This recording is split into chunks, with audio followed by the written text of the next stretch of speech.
Tunaingia vijijini, mijini na hata jijini kukuletea taarifa mchana kutwa. Usiku tunaketi kitako, tunadadavua tukichanganua taarifa na makala muhimu yanayokuhusu wewe na familia yako. Ungana na Bernard Ngozi kwenye Open Forum Political Show kuanzia saa 4 usiku hadi dakika zake kila siku ya wiki kwenye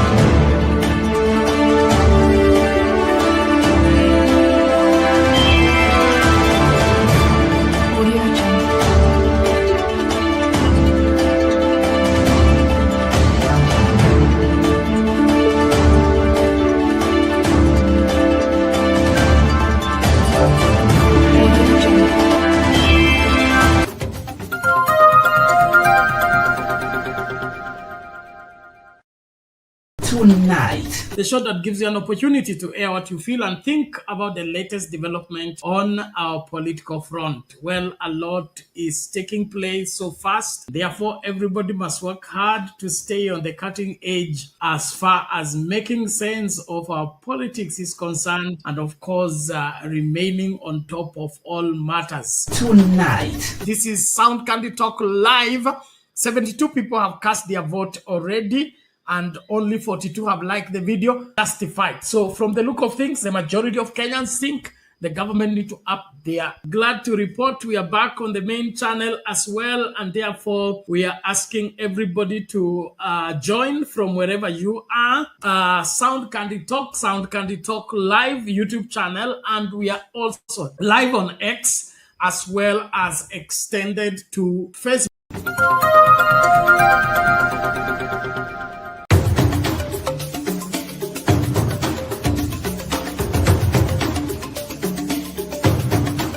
You are watching Sound Candy Talk Live.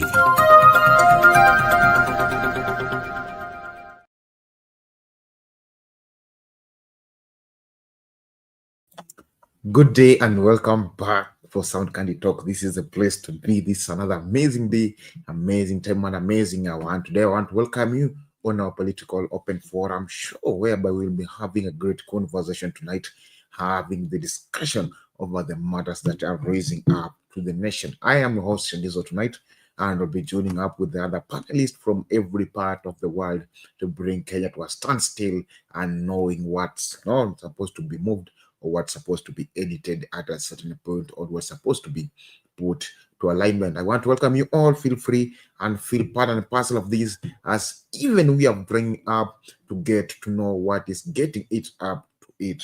We are live on Sound Candy Talk Facebook, Sound Candy Talk YouTube, Sound Candy Talk live also on YouTube. Again, please, if the first time coming across the channel, consider subscribing and also liking the videos too. And also we are live on Shadizo, the director Shadizo TikTok, whereby we appreciate for the TikTokers. Please let us tap the screen and share the live so that we can be part and parcel of this as we are doing the analysis and the political open forum. I'll be also bringing up the TikTokers comment section on the Hydra. But before we do the comment section of the TikTokers and all other people, let me bring you to the matter of the day. And the matter of the day, we will be checking more details on the things that have been raising up recently and things that are on the run. One of the things that is on the run is all about the story of June. What happened on June, what caused it to happen, and what made it to happen. So those are the stories that are being raising up on June. And apart from that, the story being raising up on June, we also have the killings that whereby they're saying that there are few people who have been identified that they were killed. And they were shot with bullet wounds. That was the report from the postmortem, which is saying. Apart from that one, also be checking out the hitting headlines today. On the hitting headlines today, we'll be saying about the story about Kindiki and Murkomen first legit to be removed from the office, whereby the file has been filed up, and then they are saying Kindiki and Murkomen should go home. What's your opinion about that? On our poll question tonight, also we'll be checking the same questions and the same vibe. And also, please, when you're joining up, please remember to like, also to remember to vote on the poll questions.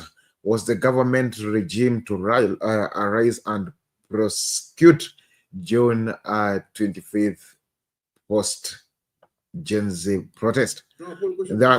That's also one of the things that we'll be checking out, and also details that I'll be getting up and to. But what I want to urge you is welcome. Let us share together and let us join up together for this day that we'll be having a political open forum show. Please, what I ask you, please join the show where you're watching us, and please be part and parcel of this, as even we are getting ready to roll and know what is on our front, because there are a lot of more in our desk, and we are here to analyze it and to know where is it and where to be.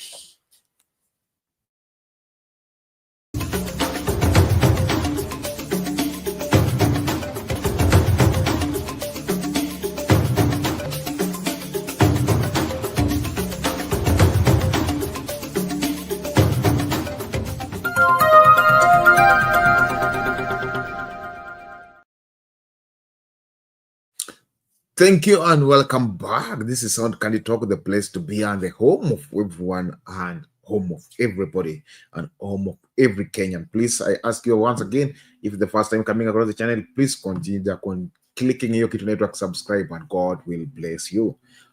Okay, let us move to our discussion tonight. We'll be checking out the updates of the day, which I'll be briefing you briefly shortly. But apart from that, one will be moving fast, so that we can have the discussion of the day. Yesterday, you check about the story of Matiang'i for president. Do you feel Matiang'i is ready for president? That's one of the stories that people have been checking out, and it's the story that's been running out too. Apart from that, obviously the updates of the day whereby the Kindiki spoke today, and without controversial, we heard it also. Apart from the Kindiki stories, we see other people that, like for example, the family that confirmed that the postmortem say that the people who died from the few people who died from their place were shot to death. So that also another intriguing story that I want to check out tonight. And please listen to you and listen from you. What do you feel is it, or what do you feel that is going across to it? So let's begin our conversation from the point of the stories of the people who are shot. This is the video. Let's watch now this. The mystery surrounding the disappearance of blogger Ndiangui Kinyagia deepens as the Directorate of Criminal Investigations denied holding him despite a court order to have him produced in court on Tuesday. DCI Director Mohammed Amin instead asked Kinyagia to surrender to the closest police station, as he was a person of interest of alleged publication of inflammatory content on his social media accounts. Miriam Nyambura with the details. It's now been 10 days since the mysterious disappearance of blogger Ndiangui Kinyagia, with all attempts to establish his whereabouts remaining unsuccessful. The mystery deepened even further when DCI boss Mohammed Amin stated that Ndiangui was not in police custody. So mine is to confirm to Kenyans that Ndiangui is not under the custody of the National Police Service. He is a person of interest to us, and wherever he is, I will urge that he submits himself and that he surrenders to the nearest police station. Amin revealed that Kinyagia was not at home on June 22nd when police raided his house in Kinoo area of Kiambu County. Kinyagia was a person of interest to us. After publishing very, very inflammatory material in the social media, we profiled him, we identified his residence, and our officers conducted a search at his apartment in Kinoo. Unfortunately, he was not in his apartment. Amin confirmed that Kinyagia was associated with a viral X account that posted an invitation for demonstrations marking the one-year anniversary of last year's anti-finance bill protests, and urged him to surrender to police. His statement follows a High Court directive ordering Inspector General Douglas Kanja to present Kinyagia in court or provide a satisfactory explanation of his whereabouts by Tuesday at 11 a.m. Reports indicate that Kinyagia was allegedly picked up from his home by suspected security officers. Miriam Nyambura, Citizen TV. This is what is going on, or this is what is happening, because it is what it is.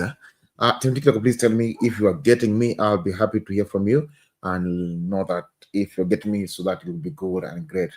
Okay, this is the story, one of the stories that we'll be checking out tonight, because it's the story that of one blogger here that is missing in action, whereby there are controversial stories over it, and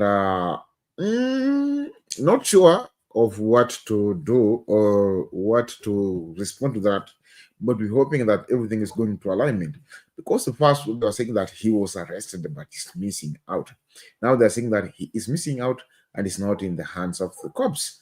So also that one's another tricky conversation.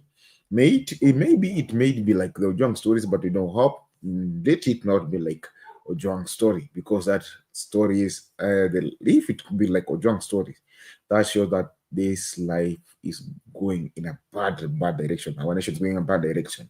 So police there's the police saying that they don't know where about it.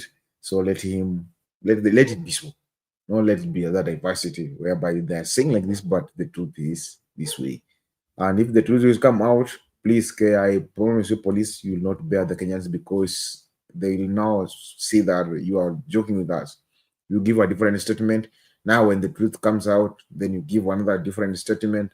So please, let us be on our watch out, and let us be careful, and let us be our brother's keeper, and let us be ourselves keeper, because if you can't really guide yourself first, no one will be able to manage to help you to guide you if you can't get yourself. So please let us be on our way. And if this truth that this young man has disappeared, and they are saying that he is needed in court, I prefer like he will submit himself, so that we can get the justice for everyone. So I hope everything will go smoothly and everything go well. Not found this young man dying and rotting inside the bush. Yeah, that will be the baddest thing ever happened. Please, so let us take care and let us watch out for these young people. As we leave that story, I will check out the next story, which is the story all about the death also too. This is the story now. To start off on a sad note, Boniface Mwangi Kariuki, the 22-year-old trader who was shot by police in Nairobi's Central Business District during the June 17th protest, has died. Kariuki, who was selling face masks at the time of the incident, passed away at 3:15 p.m. on Monday, just a day after doctors declared him brain dead at Kenyatta National Hospital. Emily Chebet has the details. It has been 12 agonizing days for the family of Boniface Mwangi Kariuki, days filled with uncertainty, fear and hope. The 22-year-old had been admitted to the Kenyatta National Hospital's intensive care unit on June 17th after he was shot in the head at close range by a police officer. Kariuki was selling face masks during demonstrations against the death of blogger Albert Ojwang, who died in police custody. The vendor never regained consciousness after 2 surgeries in an attempt to save his life. On Sunday, the family was informed that Kariuki's brainstem had ceased functioning. Moni hakuwa na ubaya na mtu yeyote. Hakuwa na tusi mtu. Tunataka haki ya Moni ionekane. Sisi tutasema tumemwachia Mungu tu. Hii machozi tunalia hata kwake. Sijui tuseme aje. It is very bad. The news of Kariuki's death adding salt to injury to a family that is already facing a hospital bill of over 3 million shillings. And even though the government promised to settle it, they are afraid it was only by word of mouth. Sasa tuko na kazi gumu juu sasa kutoa huyo mtu hapo, mtoto hapo ni kazi gumu juu kwa pesa hatuna. Tumejua mmesimama na sisi. Hata saa hii msimame na sisi tu. Sababu hatuna njia, hatuna mwelekeo, tunashindwa ni wapi, tuko confused. Totally confused. Totally confused. During an interview on Citizen TV's Daybreak, Former police spokesperson Charles Owino claimed that the deceased could be heard in a video clip insulting the police officer. If you listen to that clip closely, you'll hear that boy abusing the policeman. But you see, that is not something that should make you... You are an officer. You must have restraint. And shot him with a rubber bullet. And you can see what it has cost the image of the police so far. The family has called for thorough investigations to ensure justice is served for their loved one. 2 police officers appeared in court over his shooting and remain in custody pending the conclusion of investigations. To the government of Kenya, our watoto wote hata kama mnawaita jensi ama nani, they have their rights. Kwa hivyo, kama uko na mtoto kwako na unamsikiza, hata akiwa long hauri, unamsikiza, hata watoto wasikizeni. Emily Chebet, Citizen TV. Thank you and welcome back. That is story of the young man who was shot the previous week. Now they are crying, and the family is crying too because they are saying that their son, they are doubting if they will get the justice for their son, because with the nation or how everything is going out, they are so worried because if they will manage to get the justice, or the justice will not be there, because they are facing a debt right now. They are facing other challenges too, and despite facing the challenges too, they are hopeful that something shall come out. The mother is complaining, they're saying that we don't even have the finances enough so that we can bury our son. Also, we have seen now the family getting into another debt of 3 million, and they're saying they're worried because the government said that they will settle it, but they're worried that they may be settling it by the word of mouth, but not the word of action. So, what is your take about this? Do you feel the government will help these people to do it? Or it's just their story, or they just name that, hey, Bora Ipite, we forget about this story? I'd like to hear from you, and I'd like to hear from your sides too. Let us have the communication and see what to do. Will this young man get justice? Will this young man evolve out? Will his body be buried? Because the family say they can't get out their son from the mortuary because they have been inside the debt. So I would like to hear from you, and I'd like to hear your opinions too. What is it from your take, and what is your opinion too from your side? So you're moving on swiftly. Love to hear from you. Love to hear from everyone, from every Kenyan, from wherever you're watching us from. Please tell me, let me know where should we go, or what should we do, to make sure that everything is aligning itself, to make sure that everything is standing to us good side, not an awkward side. Let us stand out. Let us be there. Let us just want to hear from you. I just want to listen from all Kenyans. Just want to listen from every one of you. Please let me know what is your opinions too, because your opinions matters too so much. I want to hear from you. I want to hear from every one of you. Please, as even we are joining up to move on swiftly. Let us continue moving on swiftly, because this day I tell you that there's so a lot of murder cases that are moving around. This is another one. Deputy President Kithure Kindiki and Interior Cabinet Secretary Kipchumba Murkomen are in trouble Post-mortem results have confirmed that 2 protesters killed during the June 25th demonstrations in a Mali town that's in Makueni County died from gunshot wounds. The grim findings have intensified calls for justice from heartbroken families now demanding answers and accountability from the authorities. Meanwhile, several other bodies of protesters killed during the unrest remain at the Kenyatta National Hospital Funeral Home and City Mortuary, with their post-mortem scheduled for Tuesday. Ode Francis has more. Grief hangs heavy over Kilome MNH Hospital Mortuary in Makueni County as the families of Gerson Mutisia and Makao Mwaluko gathered in sorrowful silence, seeking answers to how their sons died during the anti-government protest of Wednesday, June 2025. Gerson Mutisia, 33-year-old, and Makao Mwaluko, 23-year-old, died from gunshot wounds that tore through their chests and exited their backs. Grim post-mortem findings that have only deepened the family's grief and reignited calls for justice. And now it is clear that my brother was shot dead by the police.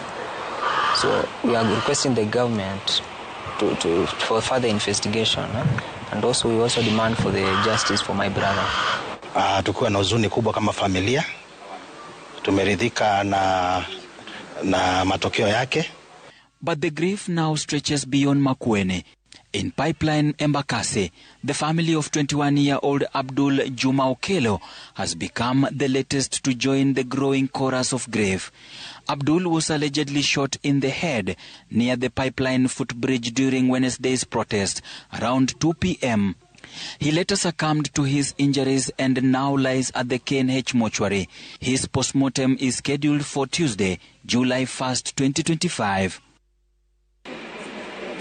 The 3 deaths form part of a deepening portrait of unrest, where mourning is now entangled with anguish and unanswered questions.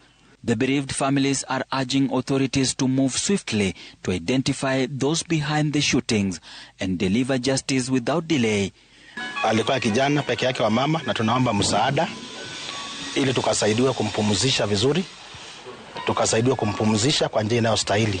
Na damu ya mtoto wetu haitapotea bure. I'm also requesting the government for the process of the burial and the cost of the burial and the expense. They are also appealing to well-wishers for support, hoping to lay their loved ones to rest with dignity. Yes, we are still waiting for the justice of my brother. So I can just chip in and assist us, and God will bless you.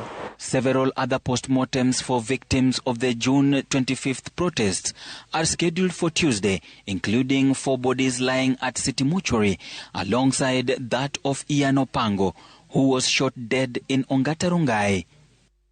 Ode Francis, Citizen TV, Nairobi. That's the updates of people who died during the post-Gen Z protest. And the controversial story is all about that. For those who are still joining, the controversial story is that even apart from this happening like this, we're still not getting the clear or the good pathway whereby we can see that our nation coming up and standing up to justice.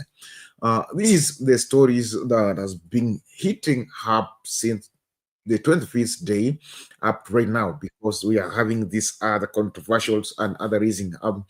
People claiming that the justice will be just found, but while we are checking out clearly, we are seeing that there's something that is not adding it up. There's something that is not putting everything to the alignment. This is kind of the scenario that people are still talking up right now. But the scenario is not appealing because the scenario is not even impressive at all. I would like to hear from you. I'd like to hear your opinions too, because we are here to listen from you, and we are here also to hear from you and to hear from everyone that is watching. I thank you for the TikTok. Let us continue tapping the screen and sharing the live. And also, I'll be reading your comments too. Put your comments on the comment sections so that tell me, what do you feel our nation is going and where do you feel our nation is heading to? Do you feel that there's justice that's coming out to our nation? Do you feel that our nation is raising up to another standard where that we will be going to the protest and protest peacefully and then come back home without people dying. Because the first time we went the protest, people died. Now also this round, this June also 26th, 25th, whenever people went out, people died. And others are still looking for justice because after the post-mortem, they found that their body, they having bullets, meaning that these people were shot. Meaning they didn't die, just die in the natural death. So this is the saddest stories that are popping up in our nation because of all things that are moving around.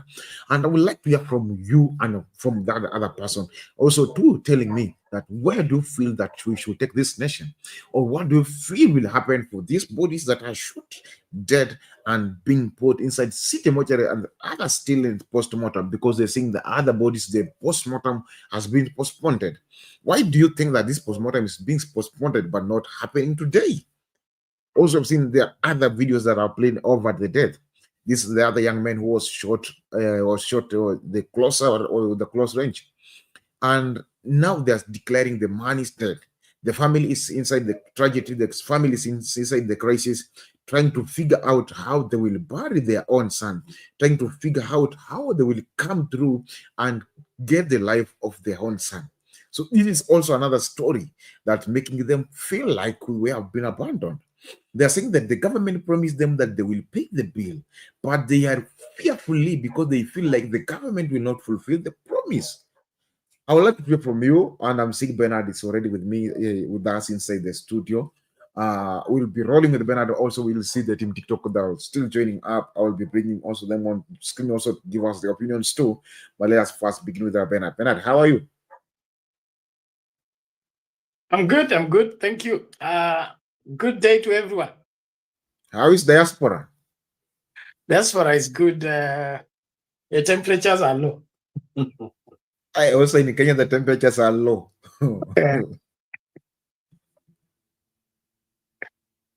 So are we firing Kindiki and Murkomen only, or the entire government? We were checking first on the entire government, but first we begin the story of those people who died, or the people claiming for the justice. We have seen the first video that I played you are not in earlier.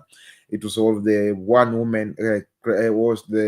woman crying about his kids that were shot.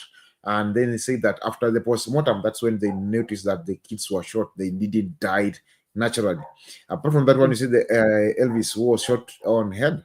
The family complaining, saying that they are fearfully because they don't if they will get the justice. So also that's another part we are checking out. So we have seen like a couple of some few stories raising up about the justice because the people are worried that they will not get the justice. What do you feel should be done so that the justice could be found for everyone who was protest on 25th and didn't manage to get out of it?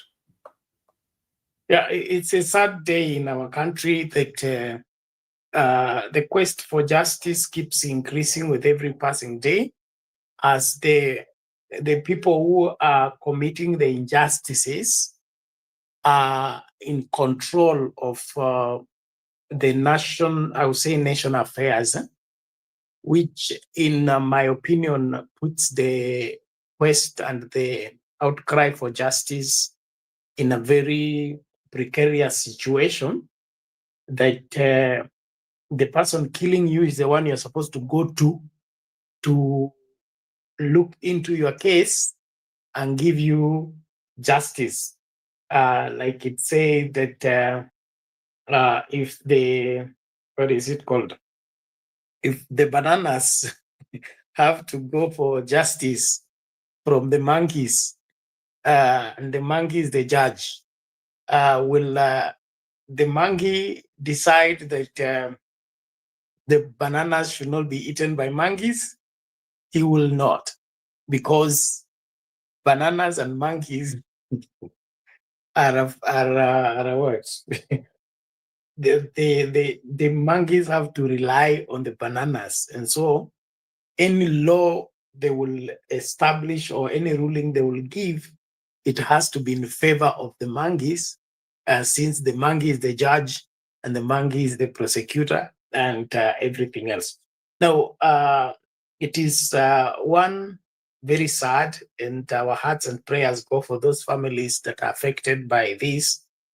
and just give one undertaking that it is said that justice delayed is justice denied, but one day this will be over.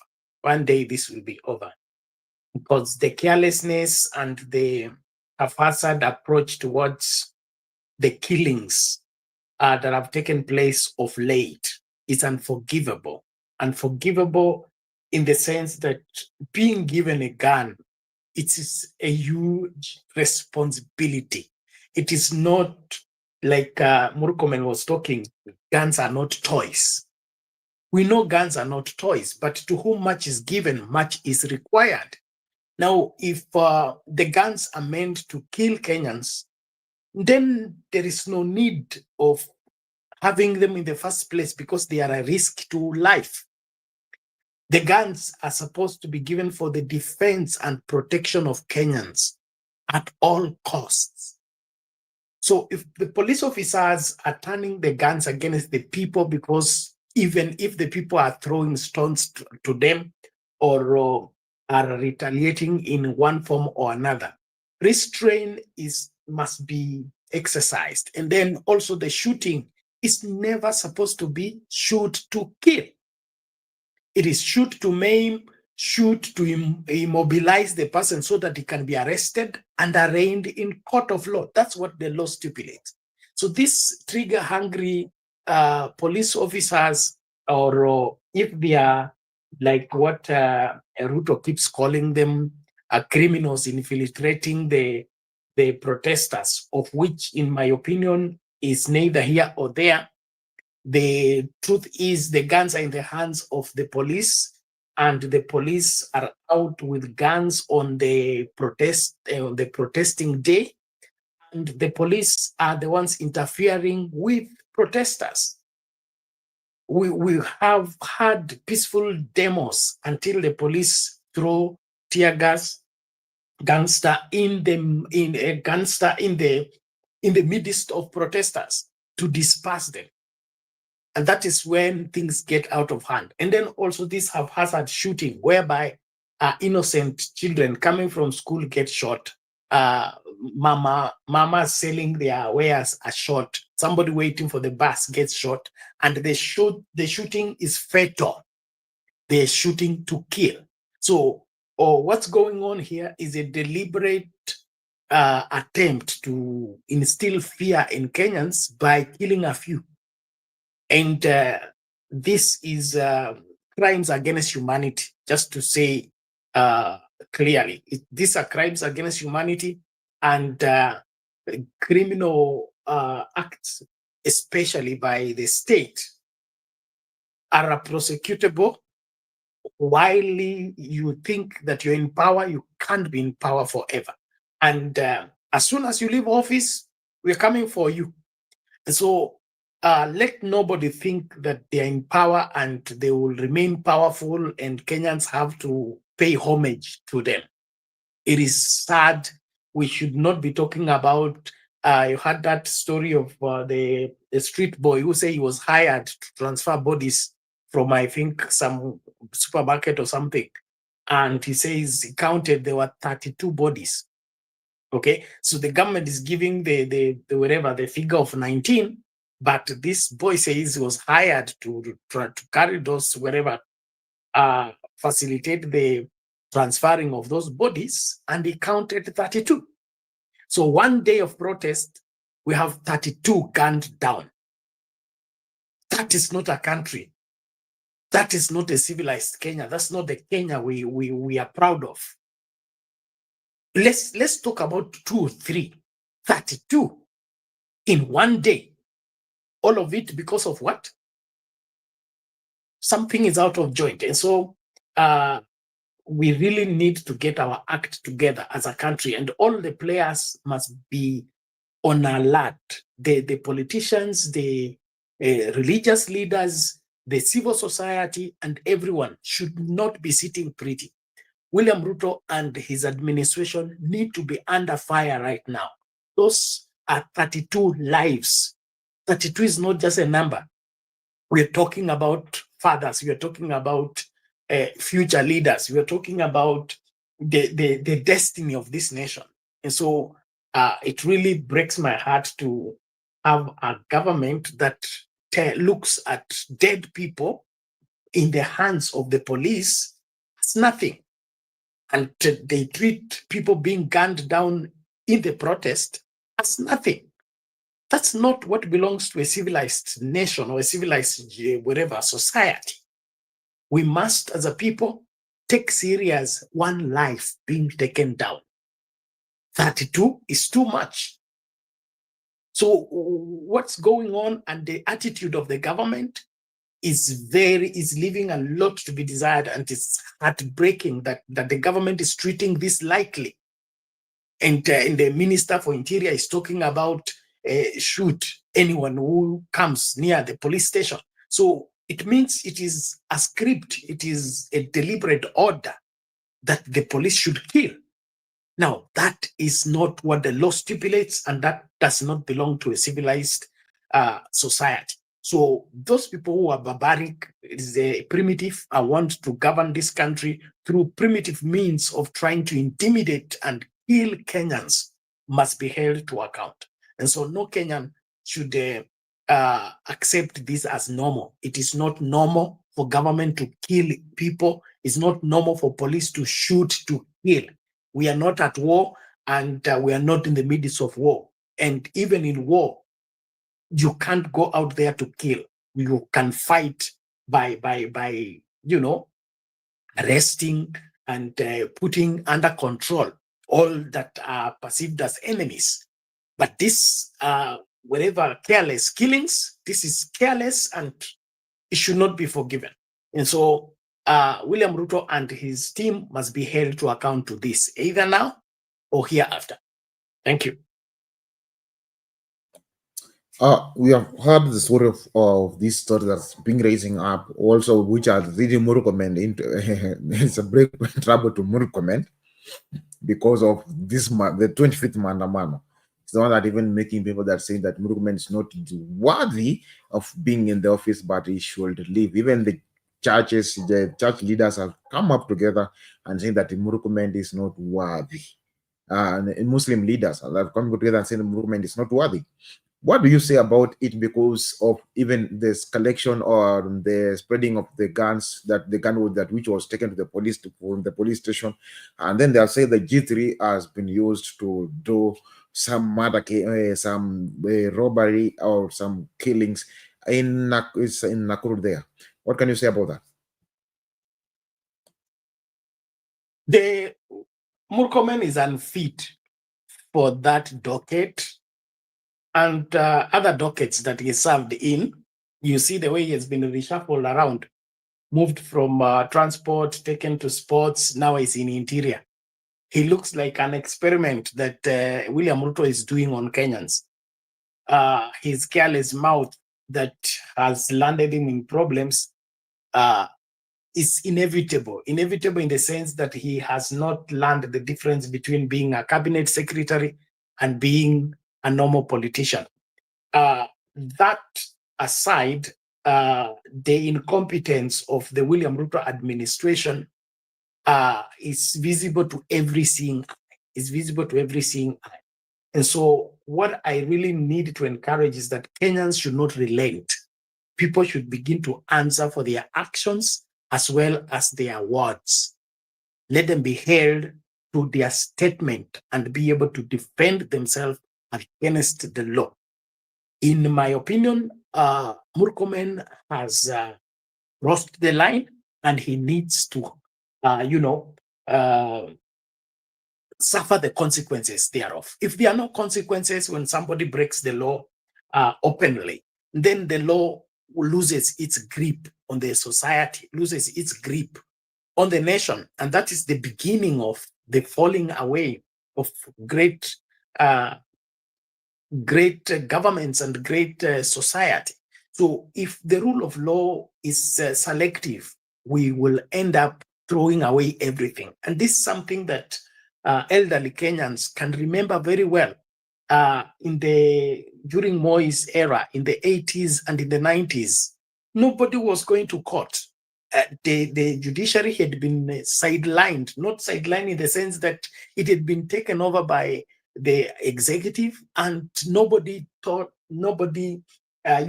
that justice is coming from the judiciary. It was the new constitution that has breathed life into the current judiciary, that Kenyans are now confident going to court because they believe they can get fair redress of their issues.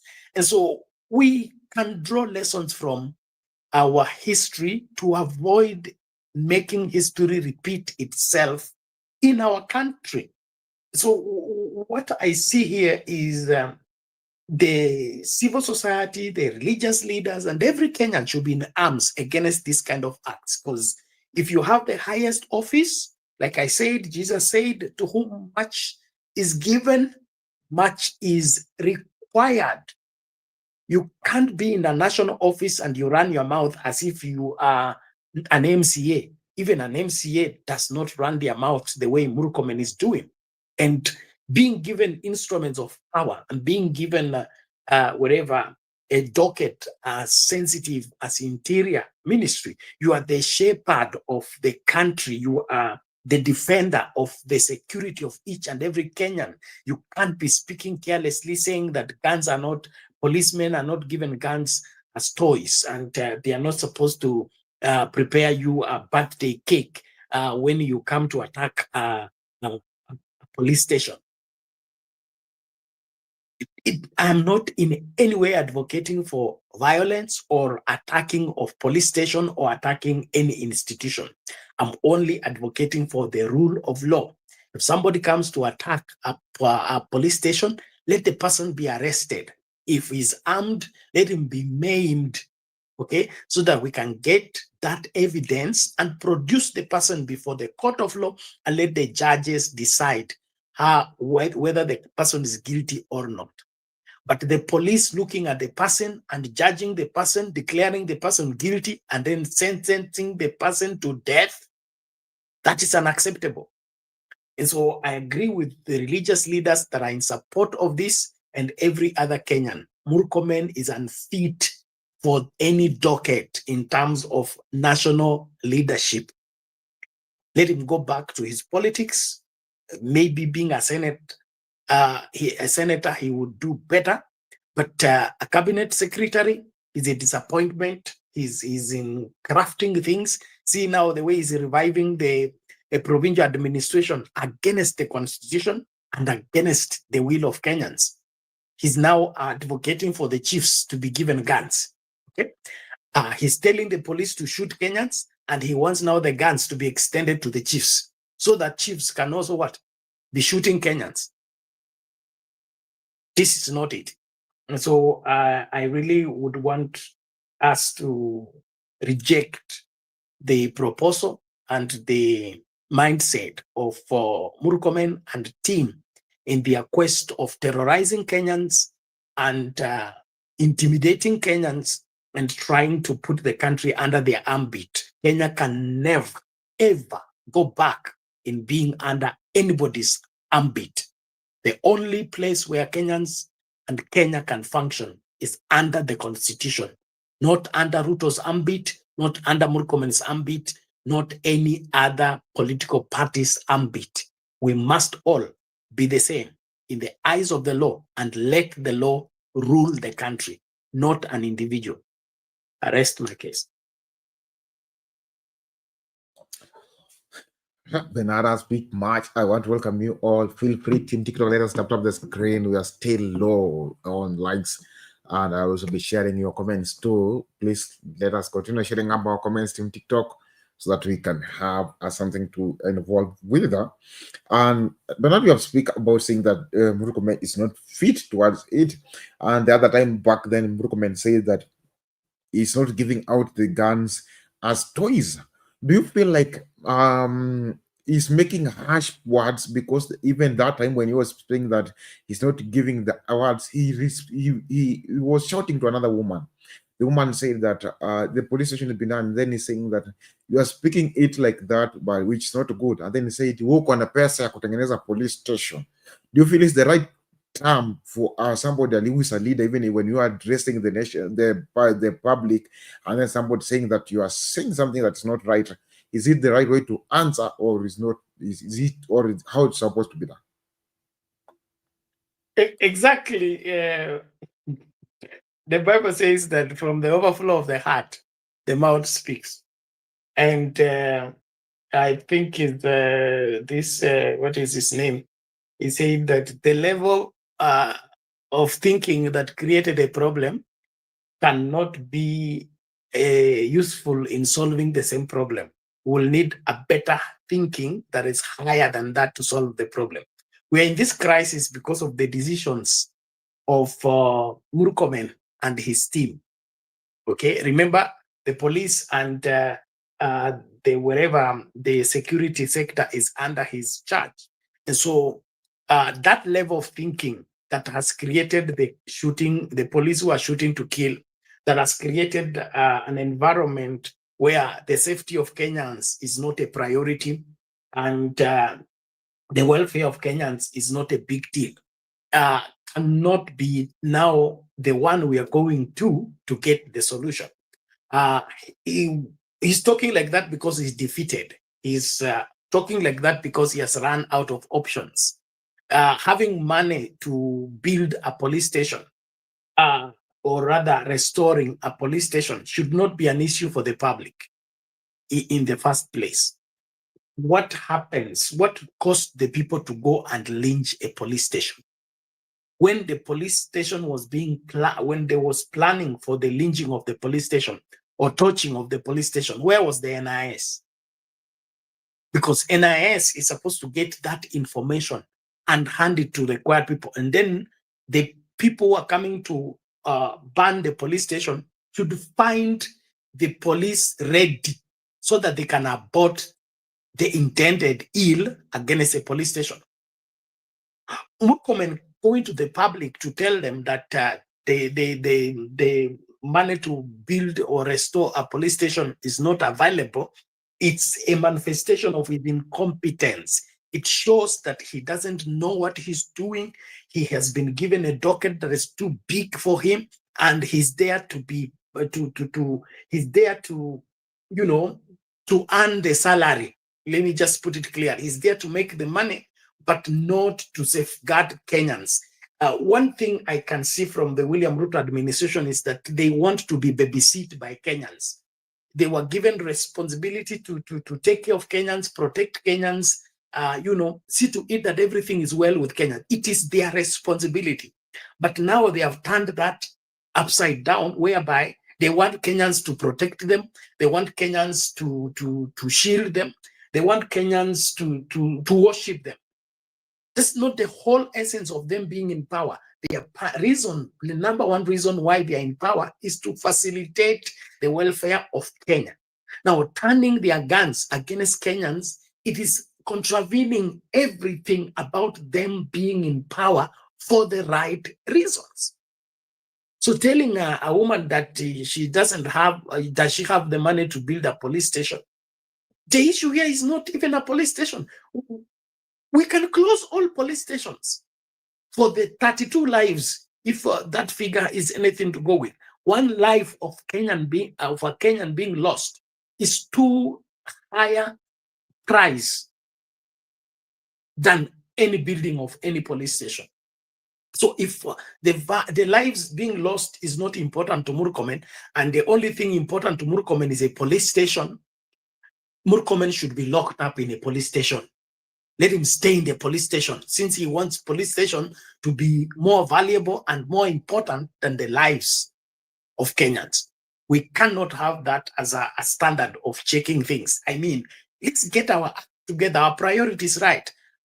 Protecting lives and preserving lives is priority over anything and everything. We don't even need State House. We don't need Parliament. We don't need any of these things if they are endangering one Kenyan life. So if a police station is not being used to protect the people, that police station is not necessary. And I'm not sending anybody to go and ban any police station. But if Murkomen is talking like that, then Murkomen is the problem. Let us not look for another problem. Murkomen is the problem.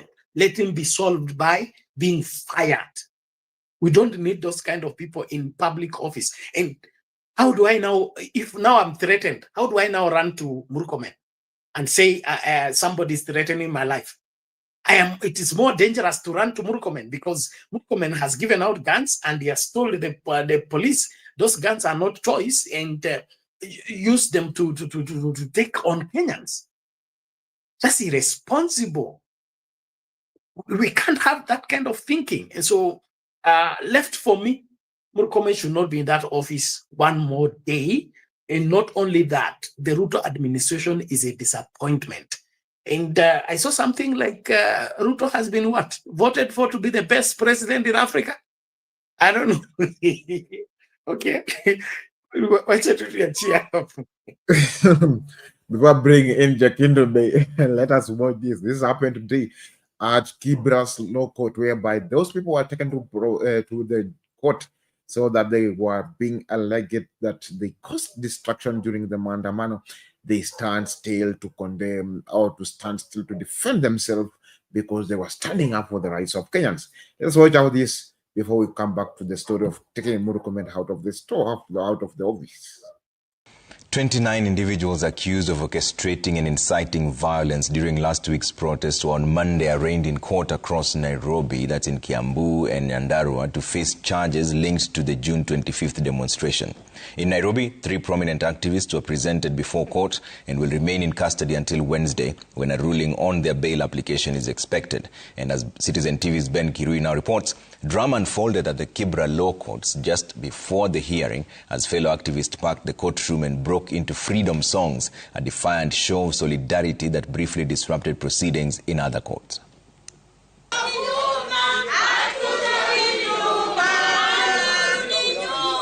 They broke into liberation songs inside the Kibra law courts just moments before the case against the 3 detained activists was set to begin. The chants echoed through the corridors, disrupting proceedings in neighboring courtrooms and prompting High Court Judge Diana Kavedza to intervene and restore order. This is a court of law. And how do we know, how do we behave when we go to any court in the country? We keep quiet because we respect the crown. It is always silence in court, isn't it? Yes. I am actually urging you that as you stand here, you will get justice. This is a court of justice. The vocal show of solidarity came after a delay in producing the suspects John Mulingwa Nzau, also known as Garang, Mark Amiani, popularly referred to as Generali, and Francis Mutunge Mwangi, Elias Chebukati. Despite their eventual arrival, the chants continue to reverberate through the courtroom. Viva fighters, viva! Viva fighters, viva! Viva fighters, long live! The trio is accused of involvement in violent arrest that erupted during anti-government protest on June 25th. Authorities arrested them on the night of June 27th aboard a bus bound for Mombasa. Prosecutors allege the men were attempting to flee justice and are seeking 21 days to detain them further as investigations continue. They face multiple charges, including arson, theft, and malicious damage to property. We urge you to find that the prosecution has established sufficient basis. In other words, appropriate justification for this court to order that each of the respondents is held further to enable us complete our investigations. However, defense lawyers maintain their clients are innocent, describing them as well-known human rights defenders with no links to the alleged offences. I have had a laughable argument that has been made that they were caught in a bus going to Mombasa and they were fleeing. Fleeing from what? Your Honor, that paragraph of the affidavit must indicate that these individuals were called and told they were persons of interest, and because of that information, they got into a bus to flee. Mombasa is not Miami. It is within the jurisdiction of this country and this court. There are courts in Mombasa. I'm asking you very respectfully, rise to the occasion. Show that you are not an ordinary mind. Show that you are strong intellectually, and save Kenya. Kenya could easily be put on fire. A ruling on the Directorate of Criminal Investigations request to detain 3 activists is expected on July 2nd, 2025, before Kibra Magistrate Mercy Kahuya.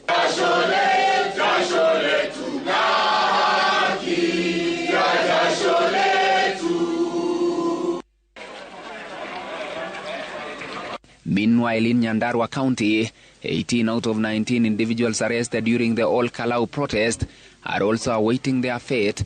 Chief Magistrate Judy Castor Ndhuko is scheduled to rule on Tuesday on whether they will be granted bail. At one point, the investigating officer struggled to explain how a 16-year-old student from Huruma Secondary School was detained in the same police cell with adults. The court ordered his unconditional release, but he is expected to appear in court again tomorrow.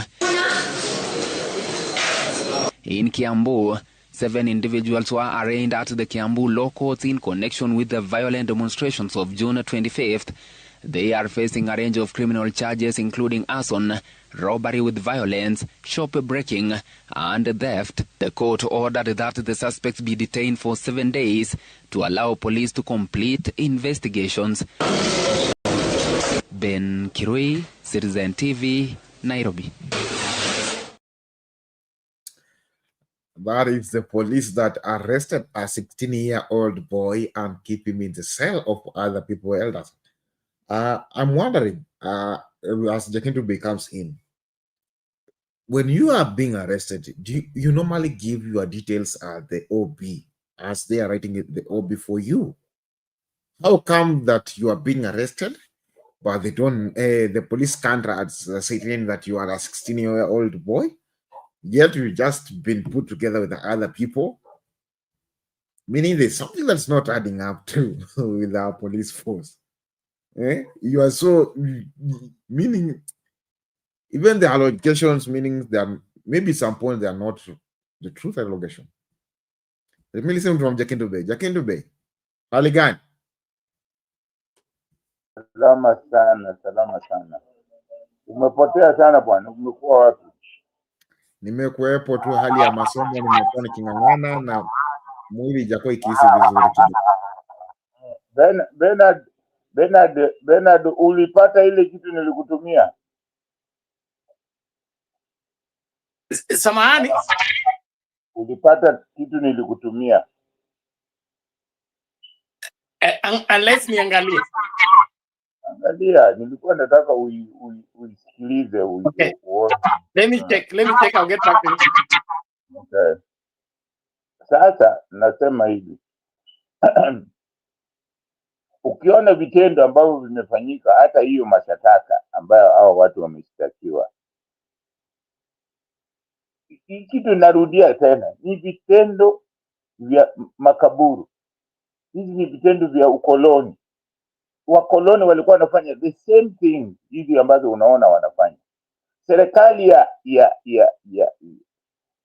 ya Ruto, sisi wa Kenya wote kwa ujumla tuko bado, yani akili za ukoloni bado tumejana akili za kikoloni, kwa sababu kile jambo ambalo maneno mabatamko ambaye alitoka kwa mdomo wa Murkomen angekuwa sahihi, Wakenya wangekuwa sahihi wamedemonstrate tena kwamba Murkomen atoke, kwa sababu ni jambo la kutisha, jambo la ajabu, jambo la kipumbavu, jambo la ujinga mkubwa, jambo la kutisha kusema kwamba Wakenya wapigwe risasi.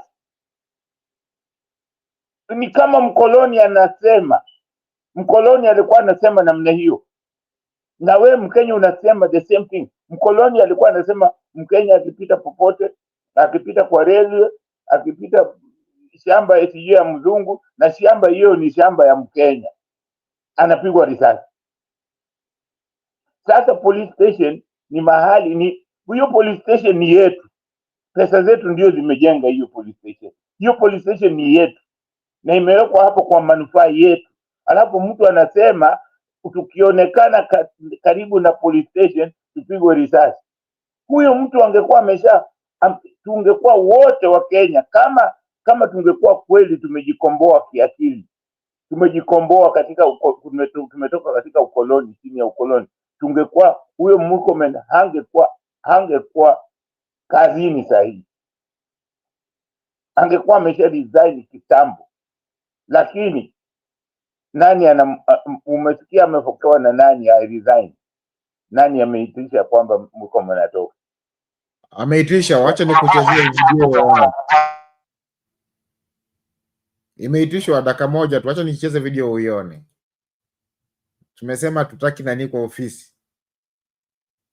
Deputy President Kithure Kindiki and Interior Cabinet Secretary Kipchumba Murkomen are in trouble after a petition was lodged at the Law Society of Kenya pushing for their removal from the role of advocates over alleged gross misconduct and violation of the Constitution while handling protesters respectively.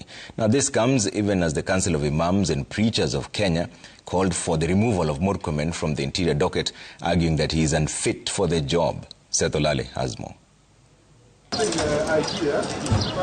In his motion seeking to strike off the role of advocates, Kithure Kindiki and Kipchumba Murkomen, the petitioner Kefa Ojijo argues that the two public officers are advocates of the High Court, but have acted contrary to the Code of Conduct of Advocates and in a manner that extremely demeans the profession.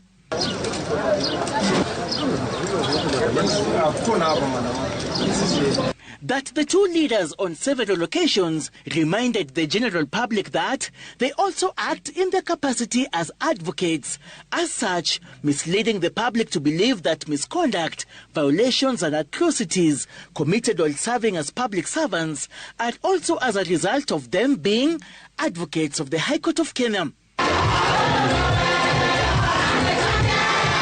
The petitioners further argues that the two leaders were the Cabinet Secretary for Interior during the first and second Gen Z demonstrations in 2024 and 2025, and that it was during their tenure there was the highest form of police brutality, leaving young innocent Kenyans dead, maimed, abducted, with the numbers still missing to date. At the same time, the Council of Imams and Preachers of Kenya, CIPK, is piling pressure on CS Murkomen to resign over his recent utterances, calling for the shooting of protesters at police stations. Tunasema kwamba hata kama inawezekana atolewe kwa ministry apeleke mahali kama sio kufutwa. Kama hawezi kufutwa basi atolewe kwa ministry, atafuta mtu ambaye ana busara. Wizara ya Ulinzi imemshinda na kila Mkenya ajua halo imemshinda. Hii nchi inahitaji amani. Tujaribu kila jambo tunaloliona hili litaondosha madhara na maafa, tuepukane nalo.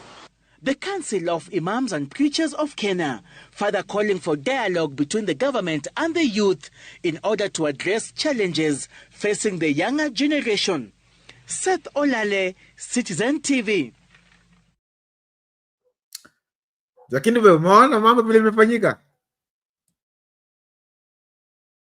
Sijaridhika kwa sababu hao ni watu wachache sana ambao wameomba hiyo. Ni watu wachache. Kusema Kenya mzima, watu wa Kenya hawakuona. Kenya mzima imeona. Kila sehemu ya Kenya ingetisha hao watu watoke. Hiyo ndio vile sisi sasa tunapiga sauti hapa. Kila mmoja angepiga sauti watoke. Tungekuwa na hata maandamano tena nyingine ya kutaka hao watu watoke. Kwa sababu tusipolinda hizi vitu hakuna kitu tutapata kwa urahisi. Tusipolinda hizi, wewe wakati tulikuwa tunataka multi-party section 2A ulikuwa bado hujazaliwa, sivyo?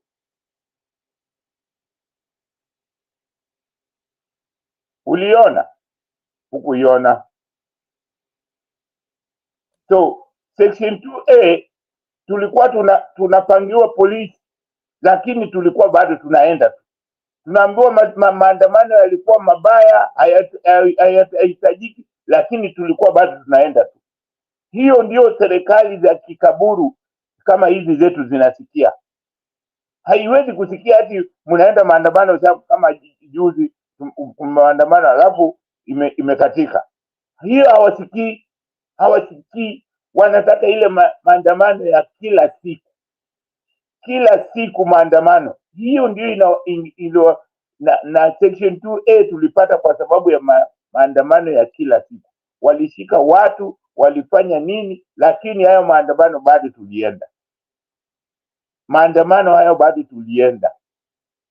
So hii ilikuwa inatakikana watu wote wa Kenya wote. Hapo ndipo tunasema tunataka mapinduzi kimafikira, mapinduzi yetu, mafikira yetu ya kwamba Kenya ni yetu na hatutaki kudhulumiwa, hatutaki wakoloni. Bado wapo hao kama kina Murkomen, ni wakoloni, wanazungumza kama police station ni yake. Hiyo police station nasema tusiende, hiyo ni police station yetu. Alijenga gani? Hiyo police station ni ya Wakenya. Hata hao polisi ni wetu. Mishahara kodi za nani zinalipa hao watu?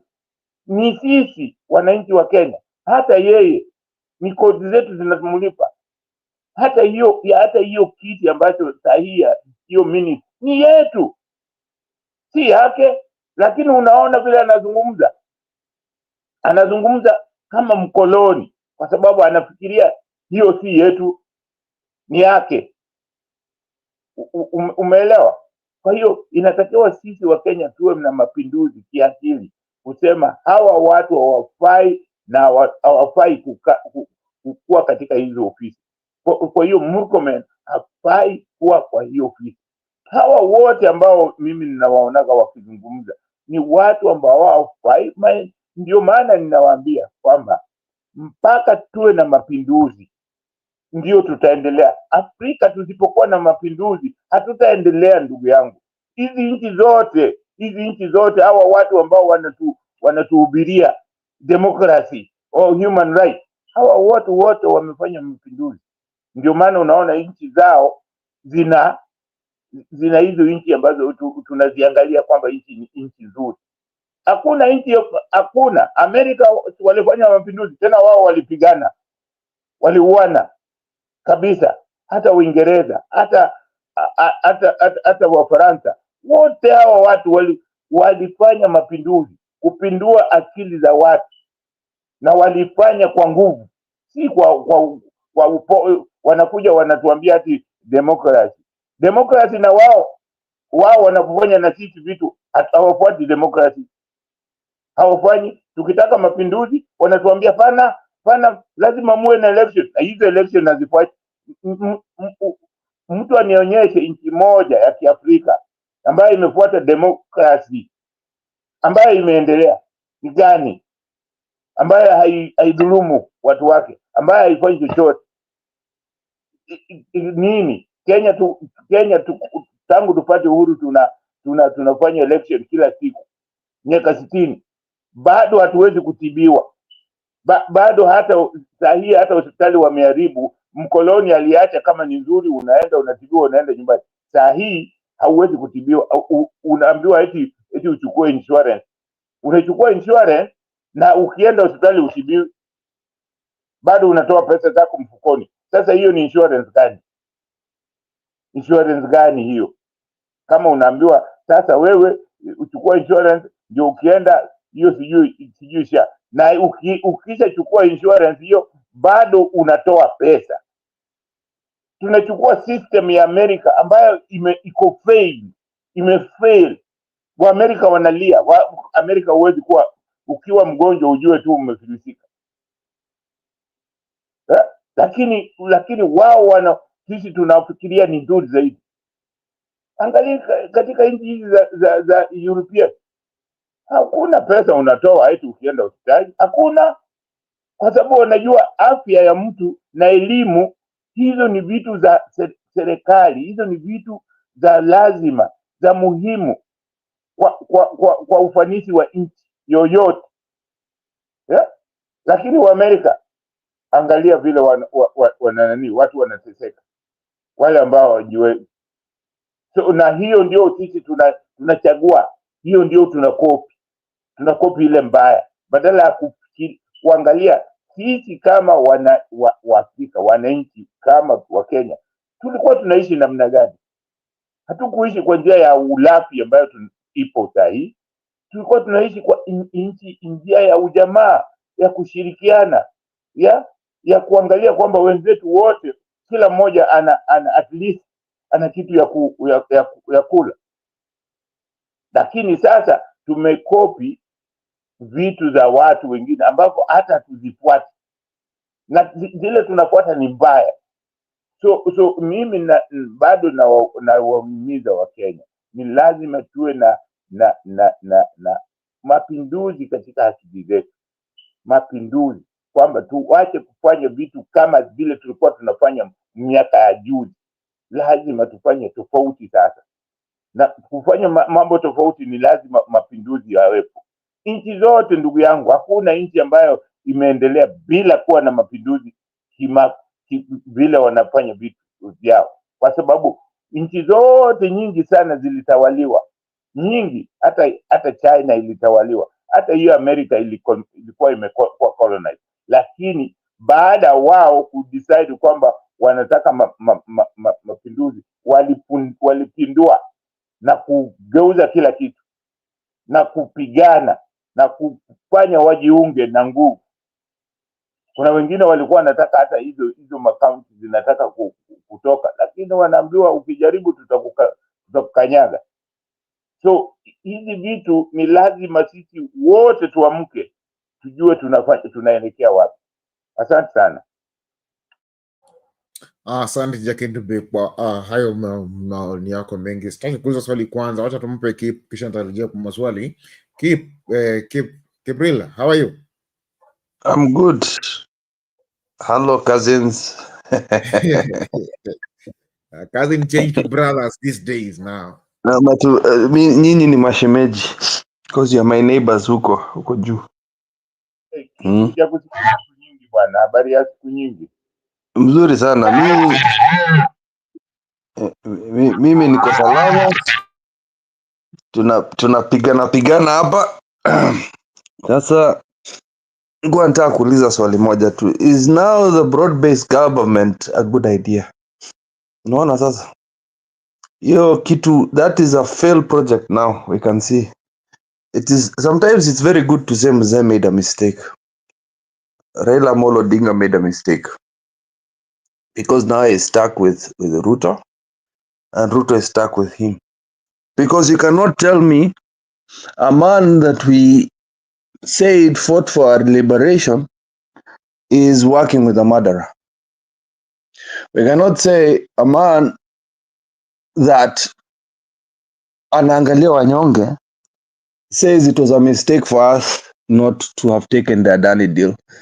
Mzee may make mistake, and it's time for us to accept as a nation, and it's time for us to advise him that we cannot work with a government that is killing our youth, a government that does not respect the law and order, and furthermore, it means the agreement that you guys went into, called the NADCO report, is null and void.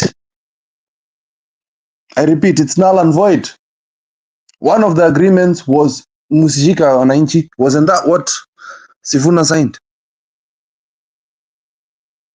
So it is time for us to come together as a people that believed in the Azimio movement and say, Mzee, mwenye anajua ako karibu na yeye mwambie mzee umefanya mistake. It's okay to make a mistake, and it's okay to be told you've made a mistake, and it's okay to talk about the mistakes that have been done. Because a lot of us believed in Raila, and he has let us down. Because he still insists on working with Ruto. Ruto is a gone case. The base of ODM is shrinking by the day. Let us look at the people who are flying the flag of ODM every day, distributing money on the streets. The likes of Gaucho,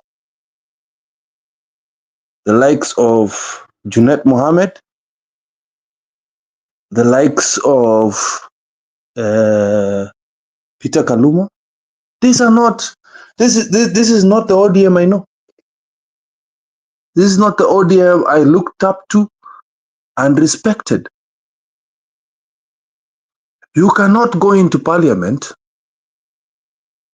and start talking about somebody who cannot defend himself. By the way, I am not going to excuse the things that I've said this before. I'm not going to excuse the things that Gachagua has done in the past. Gachagua alitufanyia makosa tukiwa tunaenda kwa streets. We were on the streets. He also does the same. Anajua formula. And the same formula is being applied to these young fellows. So it's time for us as Kenyans to start speaking the truth and stop being loyal to things that we think are wrong. I question Matiang also. Mimi nakuja nasema Matiang bana, you remember? We switch off TV when we were in protests. Me, I have no short memory about these things. And it's time to call out our leaders, whether they are senior, whether they're junior. It doesn't matter. When they find out makosa unawaambia. Why do you think the Gen Zs are not responding to these people? We've lost Kajwang. Ojong. I expected Raila Amolo Odinga to go to that funeral. But he runs over to Kilifi to go for a funeral of an old man. Yet hapa Homa Bay nyumbani tu tulipoteza kijana wetu. In all these protests, mzee bana, you know, Raila tafadhali bana, come back to what you are.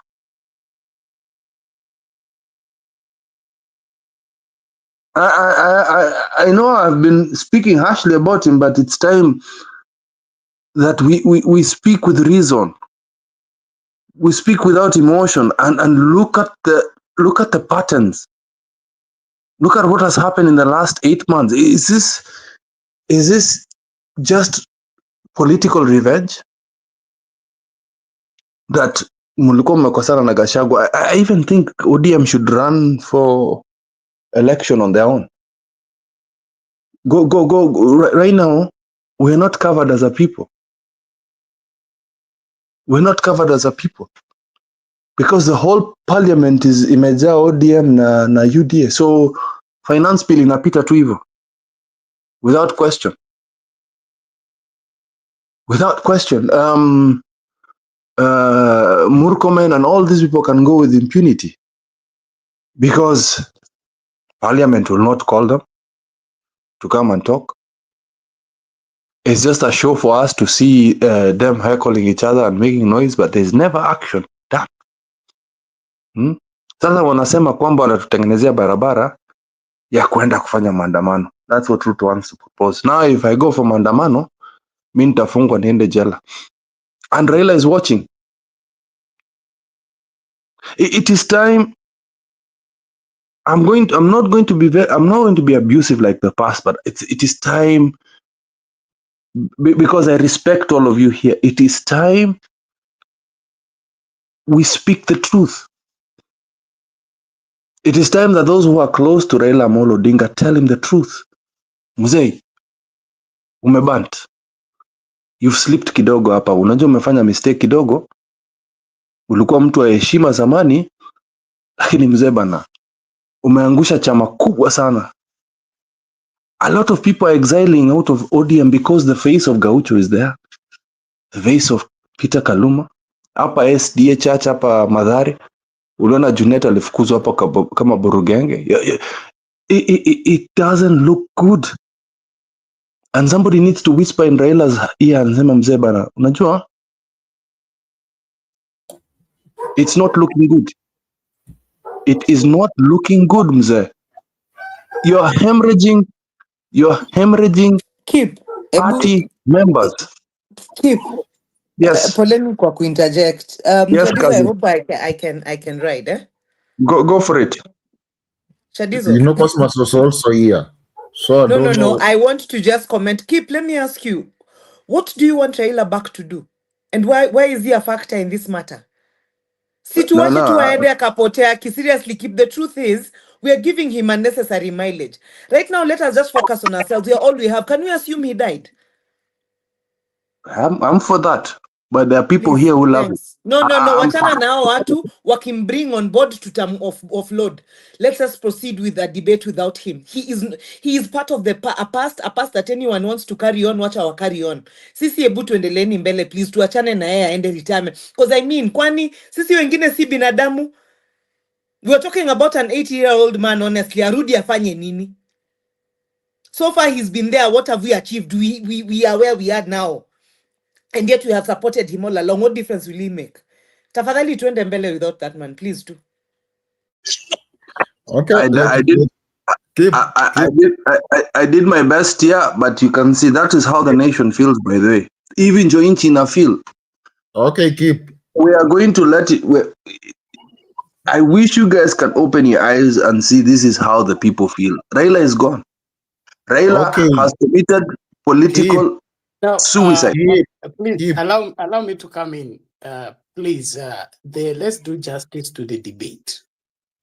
The title of the debate today is what? Okay, as usual, umekwama hapo basi. Then Umekwama mahali bwana Kip. We umesema kazi. Let's do this.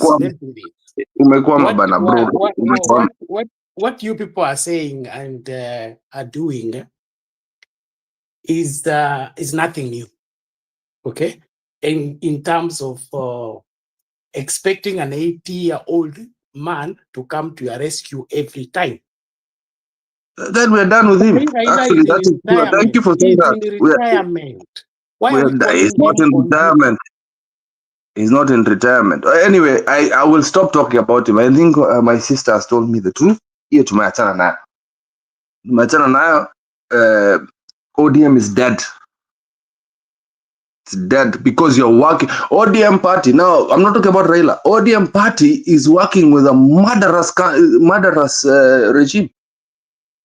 It is indispensable because when you talk about Murkomen, when you talk about Kindiki, they are one and the same. So walifanya hiyo handshake yao. Don't tell me they're not in government. ODM and UDA, same thing. So we're not talking about Raila now. Tumeachana na Raila. 80-year-old man, retired, politically dead. ODM but the judgment here and all other political parties. We have had KANU, we have had Ford Kenya, we have had now mutafuate njia ya KANU na Ford Kenya. There are so many political parties that have died. ODM will not be the first one. Okay, sawa, tutakuja let's make progress, not to be reopening wounds every time, please. It's time to focus on what should be done to fix the country, not to apportion blame who did what where. It is time to apportion blame. What is not helping the situation, and every Kenyan can see that. So let us. But Bernard, by the it helps. It helps when you point fingers and blame, point at the problem. We say, ODM, you're part of this broad-based thing that is killing our people, and you're pretending. We're on the streets together, ODM. So when we point fingers, I am putting the last cross on this party called ODM so that it disappears into oblivion like Ford Kenya and ANC and all this KANU nonsense. I want people to be. What role did you play in the finishing Keep. Let us have an order, please, so that we can flow together in as good systematically. Keep have to realize sahi watu waangalie story ya ODM. Keep we have to, because they're in the broad-based garbage, blood-based. We have to point. You cannot just point at one area only. You cannot point at Kindiki. You cannot point at Murkomen only. Yet, wakona cheerleaders from ODM. Yes, we have to mention them. Bro, we have to mention. Come on, please, let there be order. Please let there be order. Okay? I've always said, whatever bone of contention you have with whoever, let it not be sorted here.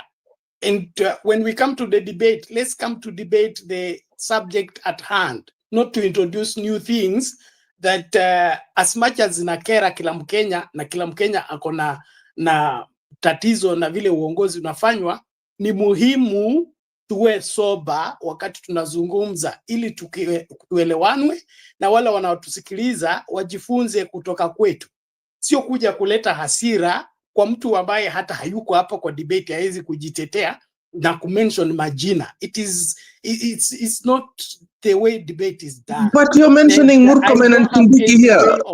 I don't need to teach you how to debate, you know. So let's not just come to, air our anger. Let's provide leadership. And to provide leadership is to say, what lessons do we draw from this? Sudden decisions have consequences. These are the consequences we are suffering. Now, this is the way forward. Not just for us to come and, blow up everything. Blowing up everything is not helping. Kuna panya kwa nyumba. Huwezi kuchoma nyumba kwa sababu kuna panya. Unatafuta njia mwafaka ya kushughulikia hao panya. So let's not get emotional over nothing. Thank you. Thank you, Bernard. Let me listen. Tafadhali, nilikuwa nataka kusema hivi.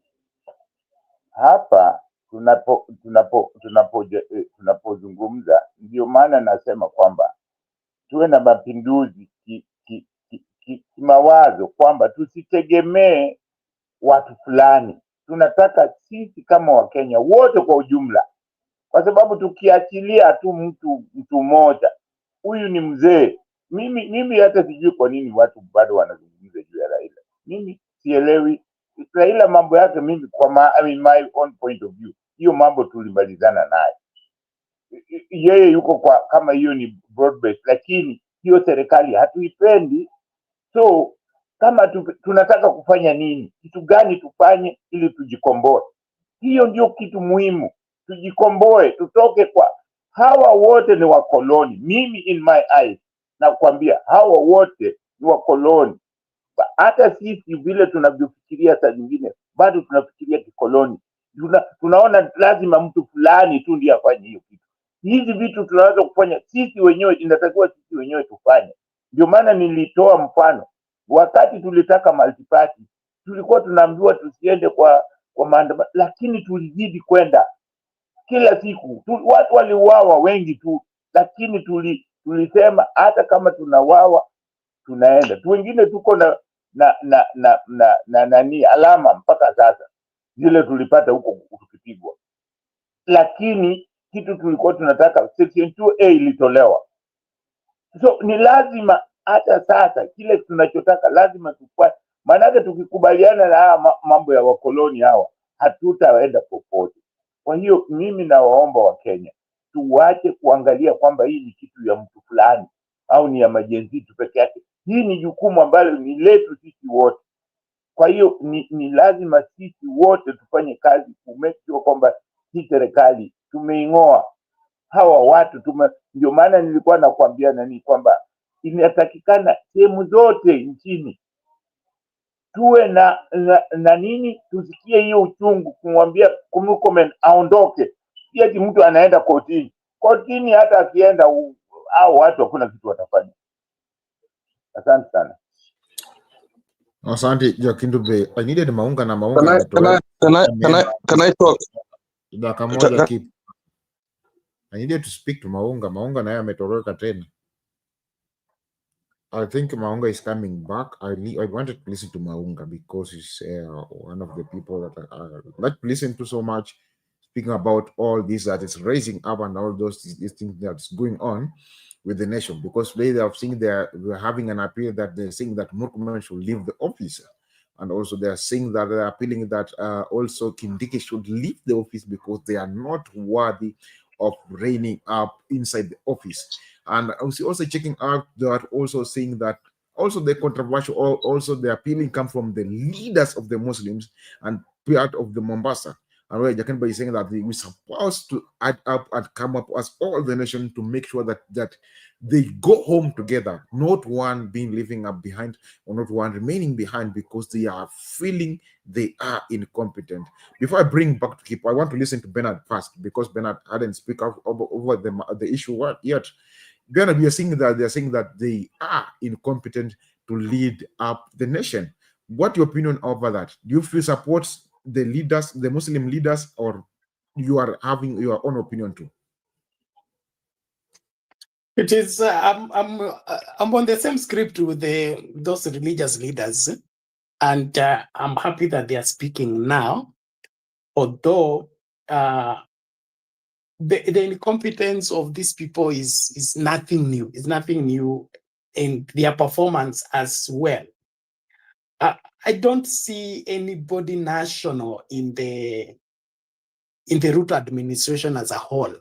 National in the sense that the decisions being said, being made, and the statements being given have that national outlook whereby the interest of the masses and the interest of the country is put in consideration. We're just seeing people who are pushing their personal agenda, and right now their main problem is one term. And now they are fighting this animal called one term.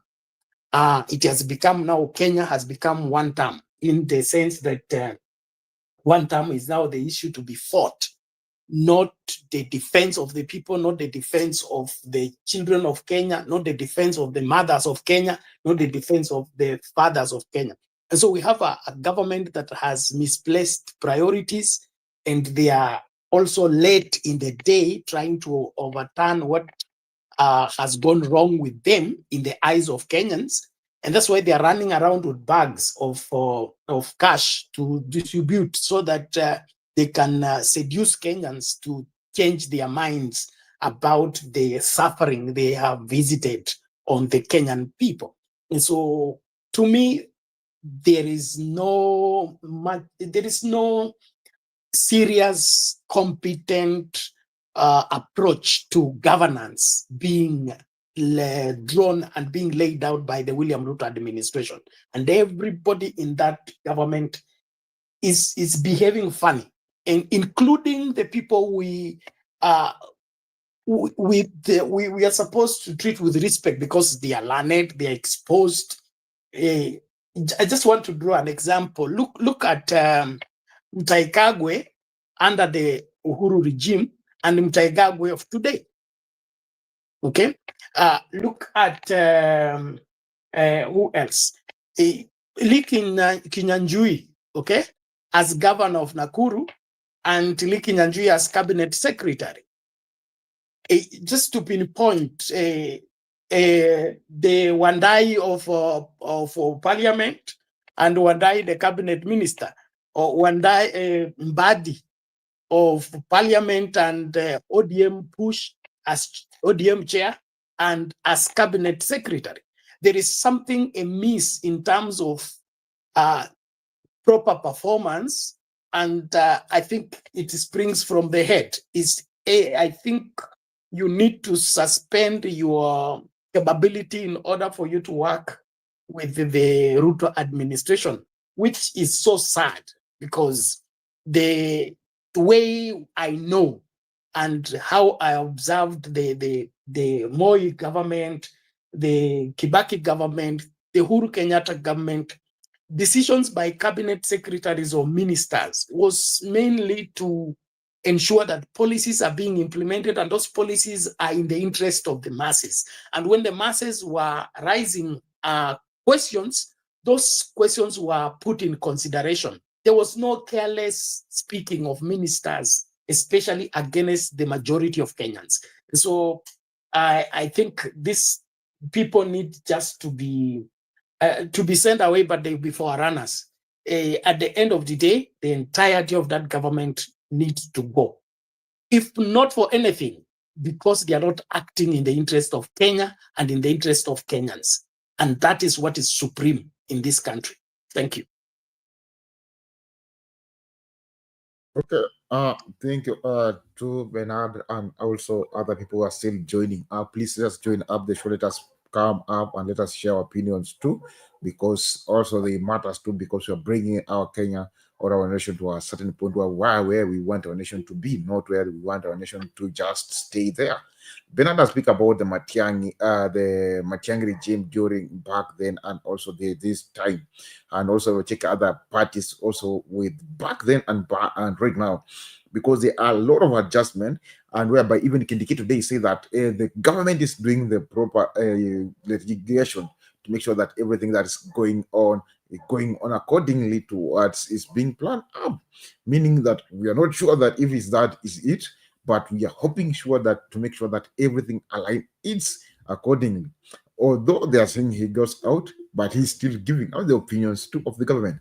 I want to play one video before I bring back Kip and also others. No, bro, wacha twende kazi bana bro, wacha tuongee. Let's talk. Let's talk. I have a question. Kindiki is currently the deputy president of the Republic of Kenya through the impeachment of Rigathi Gachagua. He's a member of the bar of the Law Society of Kenya. Murkomen is the CS for Interior. He's also a senior lawyer, part of the Law Society of Kenya, and the Law Society of Kenya wants to excommunicate them because of their understanding of the law of Kenya is not right,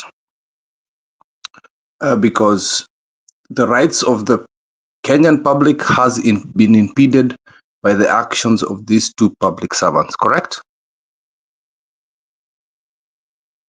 Shadisha? Yes. So yeah. Now, the National Assembly of Kenya did validate them, because you remember Diki's appointment was not through elections and neither was Murkomen, meaning that through the Parliament of Kenya and both the Senate and the National Assembly approved these people with the power that we invested in them, correct? Yes. So it means that our representatives are letting us down, correct?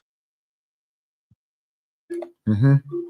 So it means that the people we entrusted when 4 years ago we went together, we believed in them as MEO members, that we entrusted power in them even if we didn't get the presidency, because at the end of the day, the man I'm not going to mention because mmekata nini yake Libya. That today Trailer is still my president, you know that. So we entrusted the people of Azimio to protect us. Is that correct? They are supposed to fight tooth and nail. Who trusted Azimio people to protect them? We trusted them because we voted for them, isn't it? We as Azimio people. Do you have a parallel government by Azimio? No, you don't understand. The legislative part of the government is supposed to be independent. They're supposed to act independent. Every single MP is supposed to act independent of outside bodies. Yes, we come together with a single ideology. For the Azimio people, we came in with the ideology of trying to build a better economy for the people. I remember we were here together, one county, one product. We had very, very, very beautiful ideas that Kenya Kwanza came and stole. Right now, the people that we've entrusted that power to, because you've said I'm not going to talk about individual, I'm going to talk about the representatives. This includes the Kenya Kwanza ones, includes the Azimio ones. It's not. I'm not even going to single out ODM here. All those people in parliament right now, have let the people down. Is that correct? We want to hear how have they done that? They've let us down because the laws that they're implementing, the first thing is the finance bill, making the economy run down. Number 2, protecting thugs. Number 3, the 2 people we're discussing today, they're the ones who approved it because they are representing us. We trusted them to bring us good executive members with or without our presidency. I'm talking maturely here. I've not talked about anybody. I'm talking about the legislative of Kenya has let us down. All of them. Wote. Hakuna mmoja wao wote mwenye amekuja hapa kutusaidia wa Kenya. That is why the country is heated right now. These people have let the Kenyan population down. And we keep discussing them, taking sides. I don't care which side they are right now. Mimi hao wote wanafaa kwenda nyumbani. That is my opinion. And we need fresh leaders because these people, for the last 15 years, we've had garbage leaders coming into parliament through party names that they've paid for the party. So what I'm trying to say is, next time as Kenyans, we need to come together and pick the correct leaders. Because if we had good legislation, Murkomen should have never been confirmed. Kindiki should have never sat there.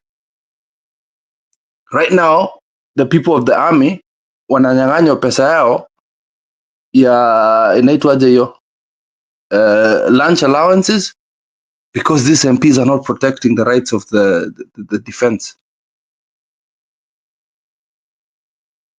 The MPs we have and the senators we have are all not protecting us as Kenyans because we entrusted them with power. Tuliwapatia power. We give them the power, but they're abusing that power. They're giving themselves fat salaries. They are the only ones in Kenya that currently are increasing their powers. There's no oversight in any of the ministries we have in Kenya. There's no oversight in any of the parastatals we have in Kenya. Right now, they've gone against the constitution and enacted something called NADCO, bipartisan. Yet they're supposed to be kamali huko. This is why sometimes you have to listen to Sifuna. Hii kitu ya NADCO haifai kuwa.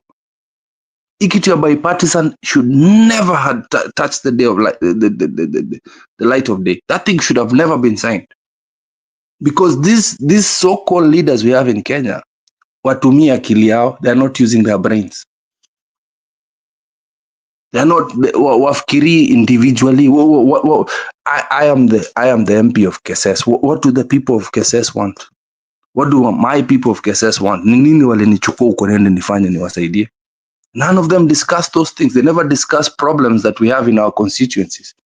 And it's the same with the MCAs, it's the same with the governors. Our kazi yao ni kukula tu. We have the most bloated government in the world. The most disgusting government. We have people dying every day, yet the first thing they're going to do is defend the police and not defend the citizen. We've lost so many citizens, but none of them will come in parliament and enact a law to protect the citizens that have entrusted them power to protect. All here, all we do here every day is defend, like football teams, defend parties, defend individuals, defend personalities, rather than thinking about what did we send those people to go and do in the legislation. Our legislative should be thinking independently.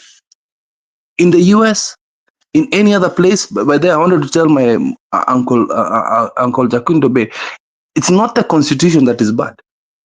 It is the people who are implementing the constitution that are doing it wrongly.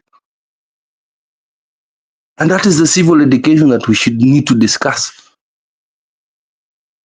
That is the most important thing I wanted to bring today. Right now, all these people need to go home. Wote hakuna hata mmoja hapa ananisaidia kama Mkenya. From last year to this year, from the time we were running around as Azimio people, where we had protests, we were killed. Our people were killed. Nothing has been done in parliament. To right now, hakuna kitu imefanyika. Yet we are allowing politicians to run around distributing money, including Raila Amolo Odinga giving akina Gaucho money. Anyway, wacha nitawaachia hapo because I don't want to cause any tension here. Mi najua hapa nimekuja hapa by accident. Don't name. Sorry Shadizwa, nimevunja sheria. Naomba tu kuelewa swala hapa. Kindiki na Murkomen walipita msasa wa parliament. Yes. Wakati wa vetting. Okay? Yes. Yes. Na mojawapo ya conditions ya watu kuzuiliwa kuingia kwa ofisi ya umma ni kama kuko na current allegations that are making you unfit for public service. Yes. If that information is not given or adduced in parliament during the vetting, okay, you pass that stage. When you get in office and begin to function in the office inappropriately, you're supposed to be held accountable for that particular misconduct. Yes. So that misconduct, how does it now revert back to parliament? Yes. We have appointed Kip as a Minister for Home Affairs. Yes. He has brought his CV. We have looked into the CV. We have given 14 days window. Anybody who has anything about Kip that can make him unfit for this office to present it to us so that we can use it to help make sure that before we give him this docket, he is the man for the job. That window has closed. Okay? Yes. Kip has gotten in office. While he is in office, we make those discoveries.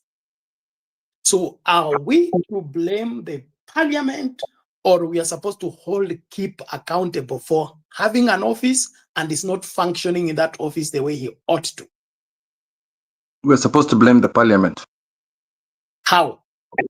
Yeah, because parliament has power they have investigative power that they do not use. Most of these people have been accused of corruption. So what happens is, because most of them have their hands bloody and dirty, they do not want to investigate further. So I'm not going to play that game, Bernard. They should not have passed vetting. It is a matter of somebody achikwe kwa makosa ambayo amefanya. Sio tuende kutafutia mwingine lawama kwa makosa ambayo umefanya. Ni kama tumekuja kwetu ukamchukua dada yangu kwamba unamuoa. Sisi tukakubali, ngoja. Wewe umekuja kwetu, ungependa kumuoa dada yetu. Tumekupatia dada yetu, wewe ulikuja kijana mzuri, mtanashati, tabia nzuri, umekuja na CV ya chachi yako iko sawa, ya community yako iko sawa. Baadaye tukakupatia binti yetu. Kufika kwako, binti yetu anaanza kuteta. Sema huyu hivi na hivi, hivi na hivi. Sasa itakuwa sisi kuanza kulaumu kule ulikozaliwa ama kushughulikia hilo swala mahali limetokea? Haya, nimekuja hapa, tumekuja kuchukua binti. Tumefika pale, mandugu zao binti huyo wameambiwa kwamba mimi ni mwizi. Lakini hao mandugu zao binti wamepewa pesa wa hongo, wamekataa kuangalia tena ama kuangalia look further to kuangalia, wako na nguvu wa kuangalia kwamba huyu mtu alikuwa ameiba huko kwa jirani. Wako na uwezo wa kujua hiyo, lakini wamekataa kwa sababu hao wenyewe ni wezi. basi wanasema wacha tumpatie binti wetu. Hiyo ndio shida tuko nayo na hii parliament. It means that these guys refuse to further investigate because they are compliant with the same behavior as these people they are vetting.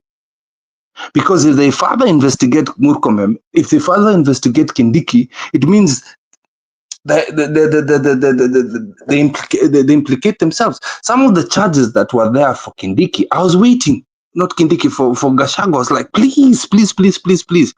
Gachagua was arrested for $2 million worth of theft. Why did they stop there? The first thing they started talking about is tribalism. Mimi nilikuwa nataka nyama, nilikuwa nataka muingie kwa hiyo investigation ya huyu mtu kuwa mwizi. I wanted Gachagua to be arrested. But the funny thing is the funny thing about this parliament is because they are the same kind of thugs as these ones they are vetting. Meaning, Bernard, some animals. In the interest of time, let's do this. Let's put the debate in perspective. Okay. Right now, Murkomen and Kindiki are in office. The messes in that offices does not exonerate them from responsibility simply because they were approved by parliament. Not holding ground for parliament because we know our parliament and we know what goes on when a matter of great interest is of high stake is at play.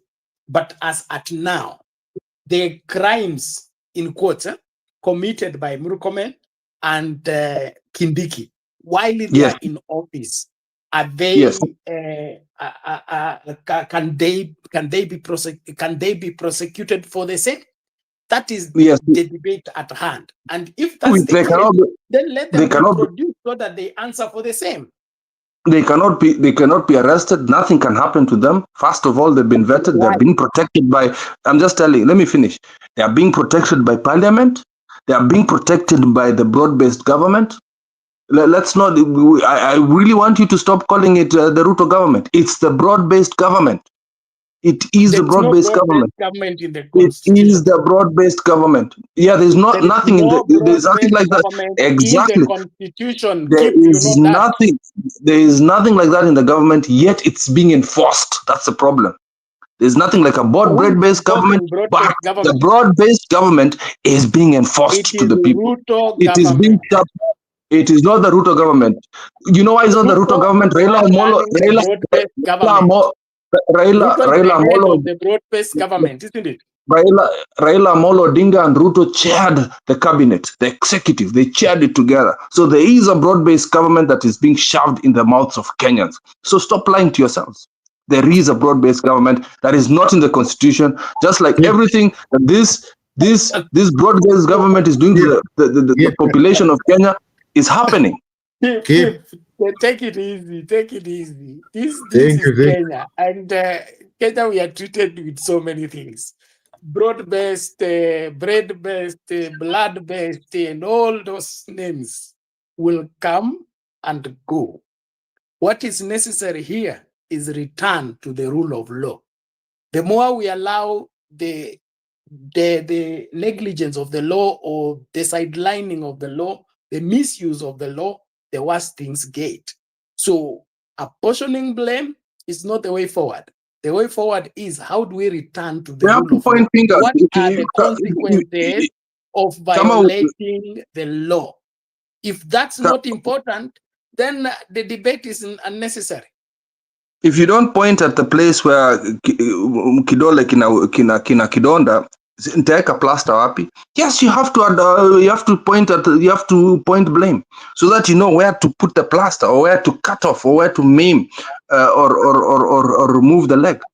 Yes, we have to blame. We have to point fingers. So address the violation of the broad-based government, not the fault of the.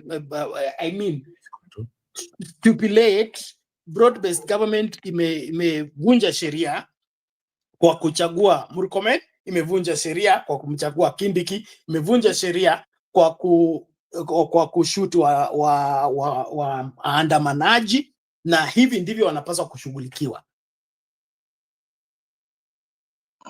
The whole thing should collapse down completely. The whole government should collapse. Let it rest there, please. Let it rest there. Shadizo, sorry. Please take charge. Let me listen to Brabad. Hello, everyone. I was, of course, yesterday, Boniface Karaoke was declared brain dead. Today, he's been declared medically dead. So, yeah, we have a funeral. And I'm glad that LSK has moved to prosecute their case against Kindiki and Murkomen, because as lawyers and members of the LSK, they believe, based on what the law says, they have breached, they have breached their conduct, has breached the code of conduct that protects them as lawyers. And they kept on, they kept on arguing and giving their points that, I'm a lawyer, and I was acting on basis of law, and that really is actually what made them go forward to try and prosecute that case, because it's highly unconstitutional for somebody who is a lawyer to make a mistake and still quote the law as the basis for which they're trying to argue their points. Murkomen made a mistake when it has been pointed out. He's been trying to retract. He's been trying to retract tactfully, saying, I was actually not saying this. I was only pointing a matter of law, knowing very well that it is not a matter of law. So I think, based on what has been done, there's a sense in which you feel that some of these things, we have to look further than just trying to see what happened. History is good.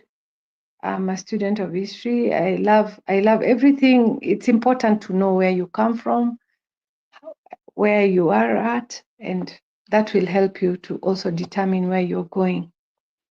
But you see, there's very little you can do that has already taken place.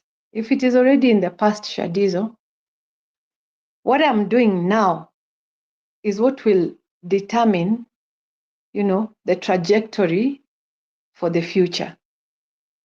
But if we have already blundered in making choices about our leaders, the only thing we can do now is to try to hold them to account now.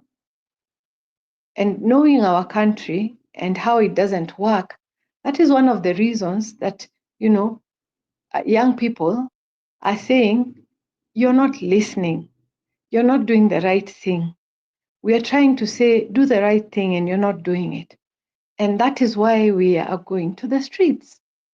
So if you look at everything in context, you will realize that, there's a strong message, and there's an opportunity now to make the changes that we want, either by protesting until these people end up realizing, maybe they will change their mind. I think that's the hope that the generation is currently, the people who want change. It's not just about the Gen Zs. It's everyone who believes in a better governance.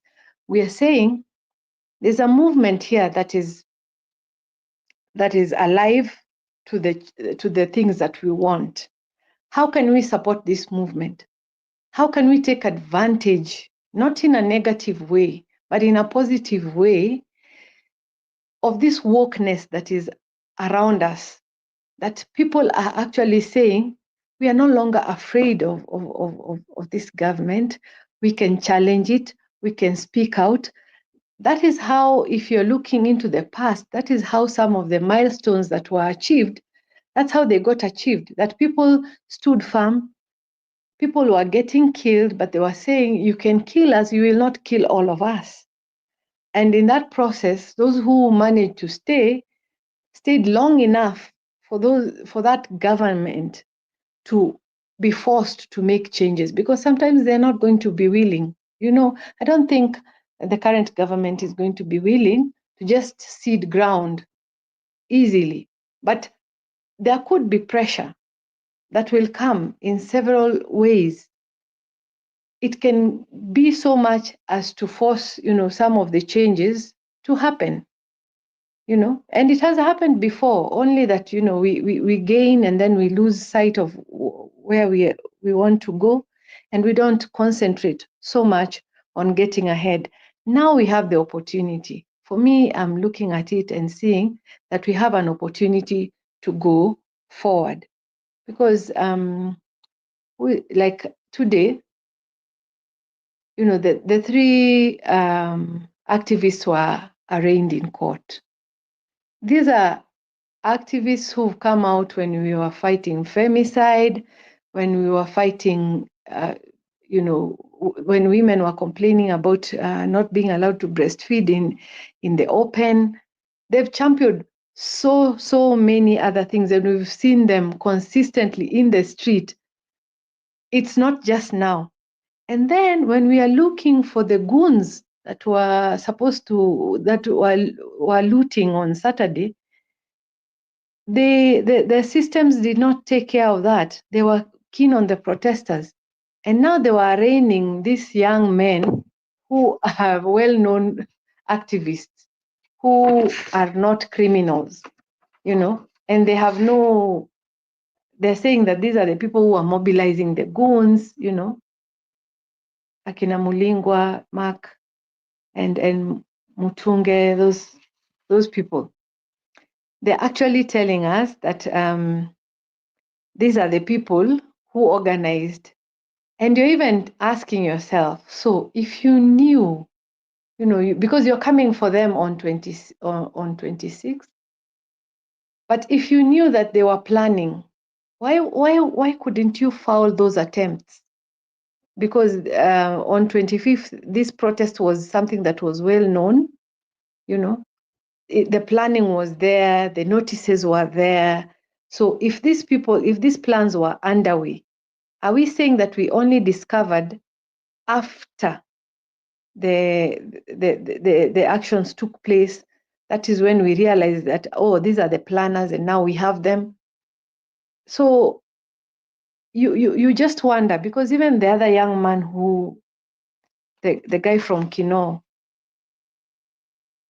the intelligence is telling us that they don't have the young man, yet they went for him.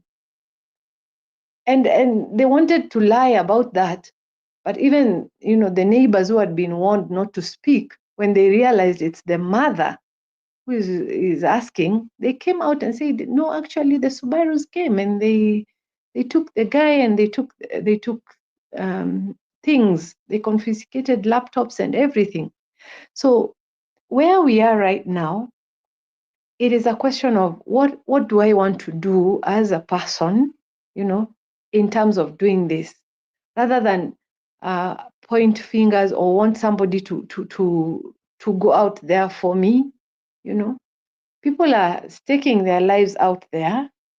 So I can't come back here and just sit and say, you did us wrong. Shadizo, you didn't do the right thing. It is not time for us to just, if we are on the same page with you, then it's a question of regrouping and realizing, okay, so we've done 25th, and this is what the government is doing. We've pushed them enough for them to make blunders. The kind of blunder that Murkomen is making is enough to secure him a place in ICC, especially if we have all the footage and all the coverage of what took place on 25th. So this is somebody, even his own lecturers, even people other lawyers are saying, as a security person, you cannot utter some of those things that he's uttering, because police are supposed to be our security. Shadizo, polisi sifai kufa kabla polisi hajafa. You see, Even that's how even bodyguards work. Police are our bodyguards. So if I am going to die, the police is supposed to take a bullet for me, like my bodyguard. So if there's a threat to my life, polisi ndiye anafaa kufoul that threat. Unaona? Yeye ndiye anafaa kupigana na wezi ambao wanakuja kuniibia, not me. So mwizi will get to me after they're done with the police. But if you are the person in charge of security and you cannot understand that, then even these actions that have taken place are bringing out the incompetence, the level of incompetence that we have. We know they are incompetent. Maybe when they were given those dockets, it didn't suit them. Yes, that has already passed. But now, what we are doing now is actually bringing this out to the light in a way that can be challenged in court. You see, the other times it was, you have chapter 6, integrity, and no one can bring it out in a way that will make parliament determine that this person is not fit. And because also parliament is not they're not integral enough by themselves, so in choosing other people, sometimes they also choose just the same people who share the same character that they have.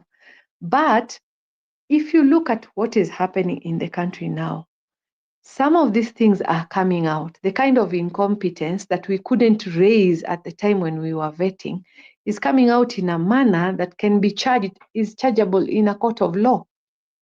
So for me, I think, Shadizo, what LSK is doing, what Kenyans are pushing for right now is something that will help us. And if we continue, the Sabasaba now being planned, even the economic progress is being hampered by some of these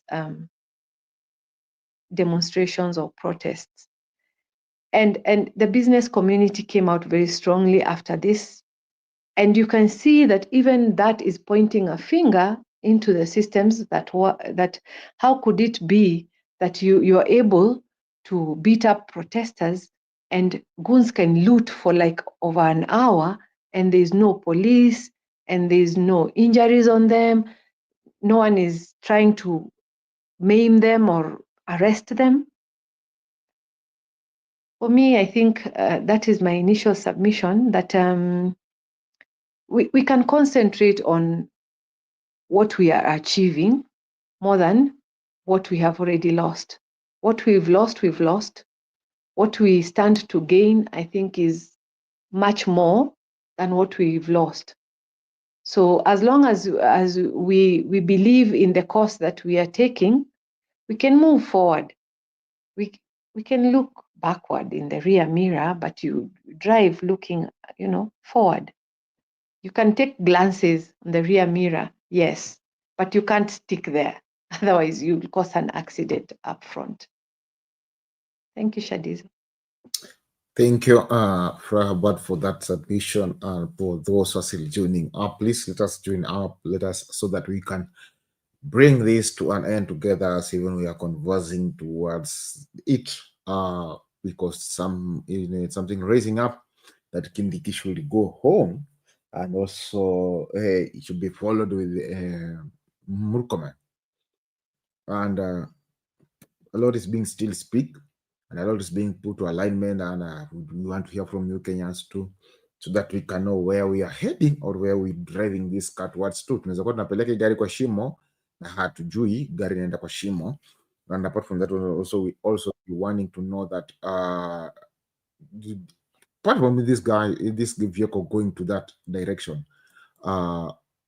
what is supposed to be done with the story of like a lot of incompetency that we are hearing all around. Because even earlier today, we had a problem whereby there is one there is one place whereby the the firefighters were unable to extinguish a certain fire, whereby it shows a higher level of incompetency, whereby the people of that place, they complained over it, saying that the people are being paid, but they don't know what is their job, what is their what are being brought there to do, or what is their purpose at the field. So that's the challenge also that we are facing all over the place as Kenyans, that we should also address too, so that we can bring our Kenya to alignment. Prabhupada spoke a lot, saying that now we should focus for what this future is coming to, not what has passed. We forget about the past. We will remember it, but not so much. Focus so much on the future. I see John is joining us. John, how are you? I'm doing good, and you? I'm fine too. Yes. I'd like to hear from you. What's your opinion too about taking Kindiki and Murkomen home?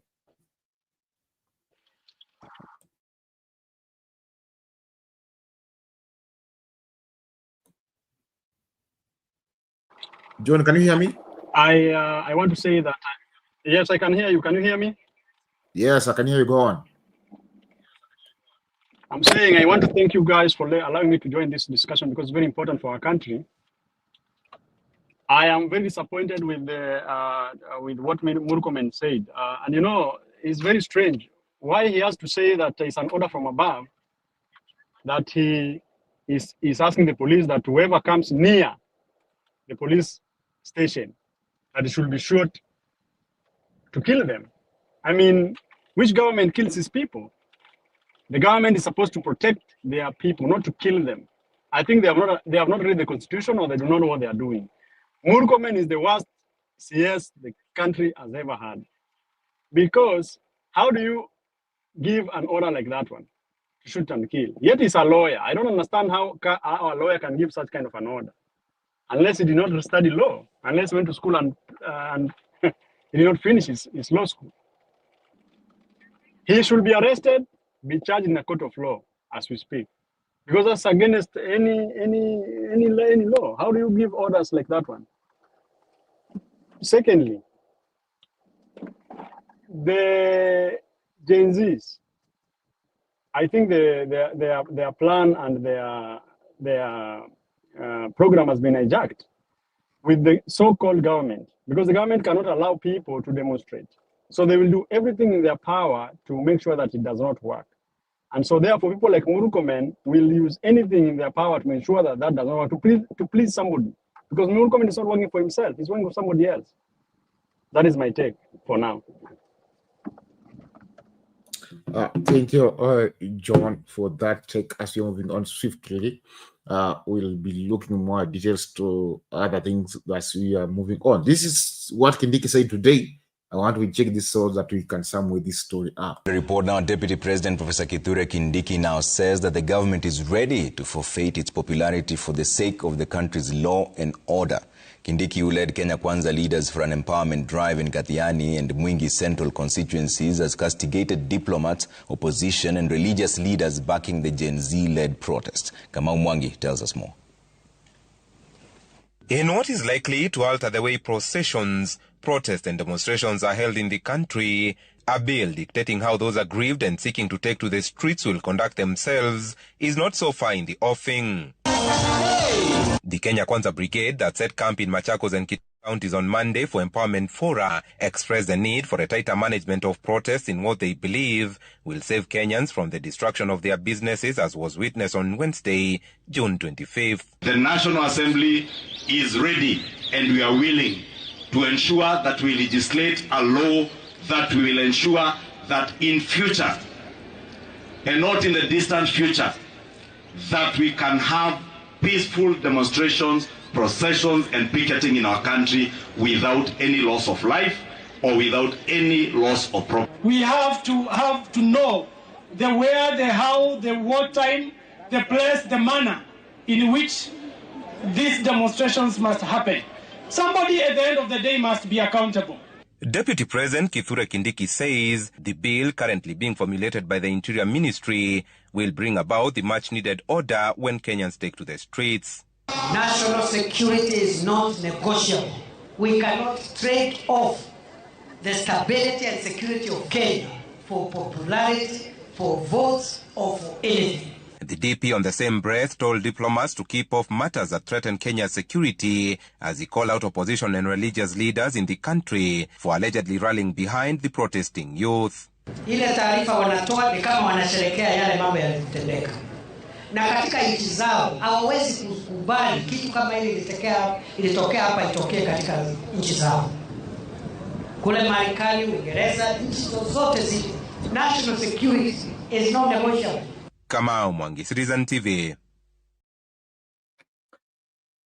That's what happened, or that was saying that kama vitu ambavyo vilitokea hapa viwezi ruhusiwa vitokee huko. Sasa kama viwezi ruhusiwa kutokea huko, na mbona hao wanaruhusu zitokee hapa nchini? Why does they allow it happen in our nation instead of them putting everything to alignment and putting everything properly? We have seen the other blogger who was disappeared. The story is just booting around. Now they are saying that they don't know where he went. They went to the house, but they did never arrest him. While the neighbors are saying that they arrested the young man, that they took the laptop and they took some 2, 3, 4 steps.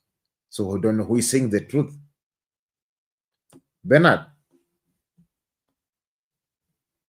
Kindiki is the face of disorder, and he is he should not be telling us about security and order. I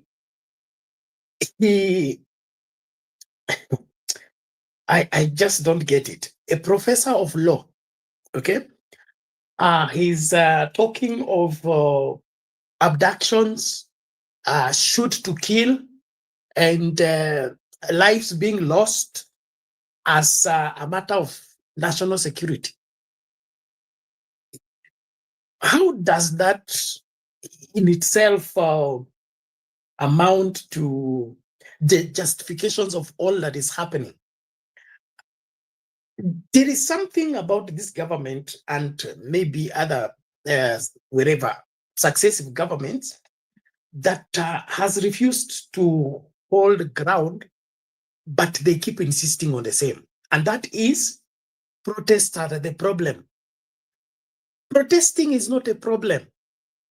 People taking to the street is not the problem. The problem is, why are they going to the street? You cannot stop people from going to the street without addressing what is taking them to the street. So instead of the government focusing on finding a solution to what is taking people to the street, they are busy looking for who to arrest, who to abduct, who to malign, who to castigate. I don't understand this kind of people, where they came from. Wewe uko kwa nyumba, watoto wanalia njaa, na wewe unaendelea kuinsist wanyamaze. Si ende jikoni wapikie wale. Okay, wakishakula waendelee kufanya kelele, utasema basi hapa mmeanza kunizoea. Lakini hutaki kuaddress kile ambacho kinafanya watu waende kwa street. Lakini uko busy unazurura kila mahali, unasema hawa watu wamelipwa, hawa watu opposition wana take advantage, diplomats. Kindiki should tell us the truth. When there was the protest in America, even right now, Americans are protesting, but we are not having this level of lives being lost. So he should not pretend to be informing us about what's going on in America, what's going on in Britain and other places. We have had in France, there are protests almost in every day. But we don't have this 32 people losing their life, 19 people losing their lives, 6 people losing their lives. This is backward, primitive, barbaric, and these are the kind of people that need to be out of office. For us to get this country for us to get this country running properly, we need proper people in leadership, not these people who think colonial minds and, of course, backward thinking of believing that they can threaten people and they can intimidate people into silence. That is past with time. This time we negotiate, give and take. Umenikanyaga mguu, unaniambia ninyamaze namna gani? Na okay, kiatu chako kiko kwa kidole changu, nikikwambia ondoa kiatu utaki kutoa kiatu chako, lakini unaniambia ninyamaze. It doesn't work that way. And so the protest is not about security, and I think the hangover of Kindiki and team thinking that there is somebody who wants to overthrow their government. They are the ones overthrowing that government by neglecting and refusing to listen to what Kenyans are saying. And as long as they continue like that, they better prepare for the worst, because what you fear most will eventually arrive at your doorstep. Thank you, Bernard. Let me listen to John. John, what's your take about that?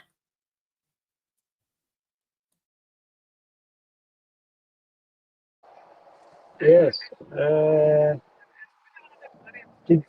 Kithure Kindiki ni mwanasheria wa Kenya, amesomea sheria.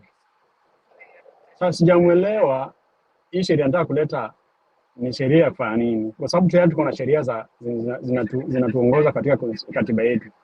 Kuna sheria very clearly inaonyesha waandamanaji wanafaa kufanya nini, and those people who are not demonstrating are supposed to be doing what. Lakini wakati serikali inajaribu kutuambia ati watabadilisha sheria ili wadhibiti waandamanaji, hiyo ni backwards, hiyo ni kurudi nyuma mahali tulitoka.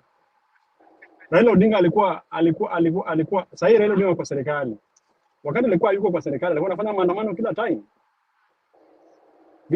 mali zilikuwa zinaharibiwa, polisi walikuwa wanaua watu. Kwa hivyo Kithure Kindiki asikije kutuambia saa hii, Kithure Kindiki anaweza kutuambia saa hizi ati sasa atabadilisha sheria ati ndio akuje kutusaidia. Hiyo ni backwards. Asante. Asante John kwa maoni yako mazuri, yanazidi kusongesha mbele. Na kabla nimlete Prabad, nataka tuchukue tu dakika moja tu wote. I just want to take just 1 minute and then we do this. Share not for so long, just in 1 minute. Let us do this.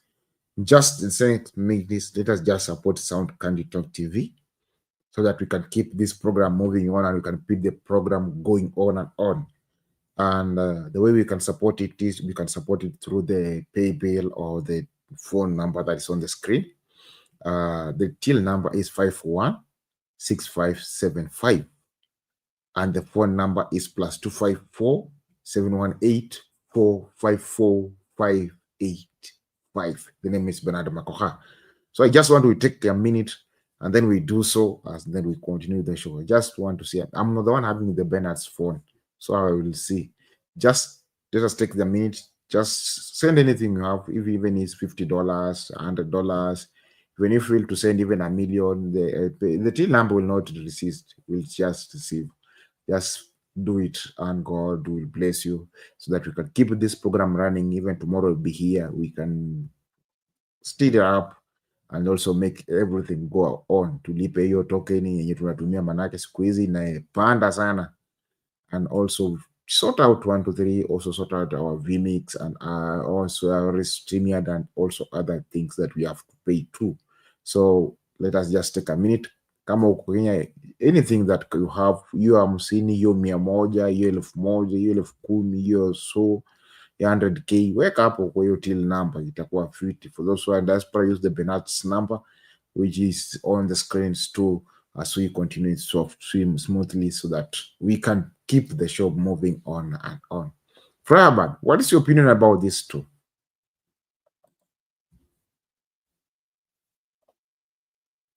That's the reason that they've been charged. LSK are preferring charges against them because, you see, first of all, they are lawyers of repute and they're clearly disregarding the law. And so their membership, they want their membership withdrawn from LSK because they are citing the law as their backup for saying unlawful and unconstitutional things. It is not lost on us that, Kindiki is the one who was the CS last year when we were losing so many lives. So, they are like birds of a feather.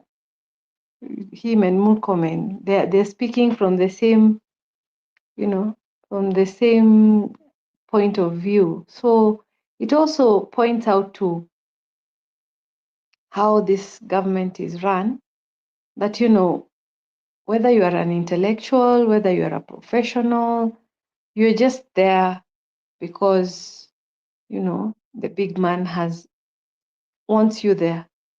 But you're not allowed to think, you're not allowed to work professionally, you're not allowed to do what you're supposed to do. And that's part of the difference that we had. Even during Uhuru's time, I think as much as he was the overall boss, I believe the CSAs that he had were allowed to inject their own professional opinion in the decisions they were making in trying to run the ministries that they were charged with. But if you look at this one, you get a sense in which, because first of all, just the statement, when they make the statements, you can tell that they're emotional. If you listen to Murkomen making statements when he was talking about, bunduki sio mandazi, usikubali upigwe kichwa, upigwe kichwa kama unafanya nini, do everything that is possible, ndio unini, si uko na bunduki utapigwaje.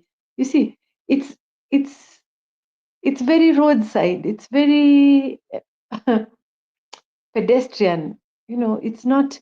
If you, even the CSS that we've had, the late some of the CSS that we had in the past, Kaiseri, that docket requires people who are sort of very calm, even if they're going to give a statement, let it be a statement that people are attentive to, because it's security matters.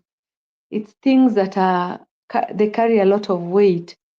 But the way he was even delivering the message can tell you that it is not something that has been thought through. It was something that was, just acted out, going to show us IDs that were left behind by people who are supposedly thieves. I said the other day that, when you belittle people's intelligence to that level, you're actually telling them that you're actually falling short of calling them stupid, because how can it not even be, if it was one ID you can say, oh, kuna mmoja hata alikuwa katika hali ya kutoroka, ID yake ilianguka. But IDs, I don't know, in 50, wale hawawezi wote wamewacha ID zao nyuma.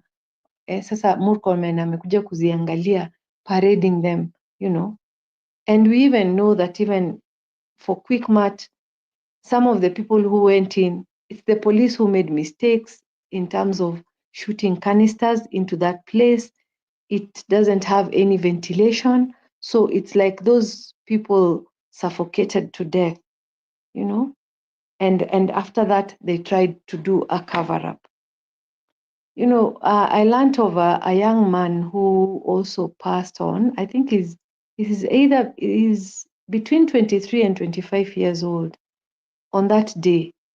And, I think a bullet hit him and he tried to get to safety.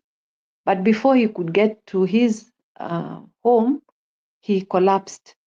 And where he was, because it was far from wherever he had been shot, people were passing and some of them were just thinking he's somebody who's a drunk who's by the roadside.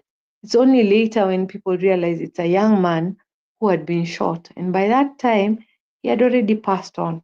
So the number of deaths that have occurred the other time when Kindiki was in charge, and now when Murkomen is in charge, and they're treating it as if, as if they've achieved. And the president is actually congratulating the policemen, trying to put police against the populace. And we have the numbers. Yesterday I was even, highlighting and saying, when it was one-on-one, you could see even somebody just fighting off a policeman and overwhelming them. And how many police do we have in this country? Jo, ukiwaona wakija, tukitokea hapa tukienda kwa hii police station, hata kuna polisi atathubutu kushoot. If people were to decide to approach those police stations. What the ruling class always forget is that we have the power, we only donate it to them. Shadizo tunalindwa na polisi kwa sababu tumekubali. There are so few, if we decide that hamutatulinda, hawatatulinda.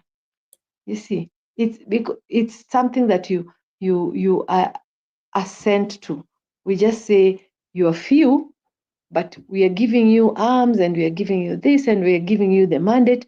And that's why people now obey, the orders that relate to security.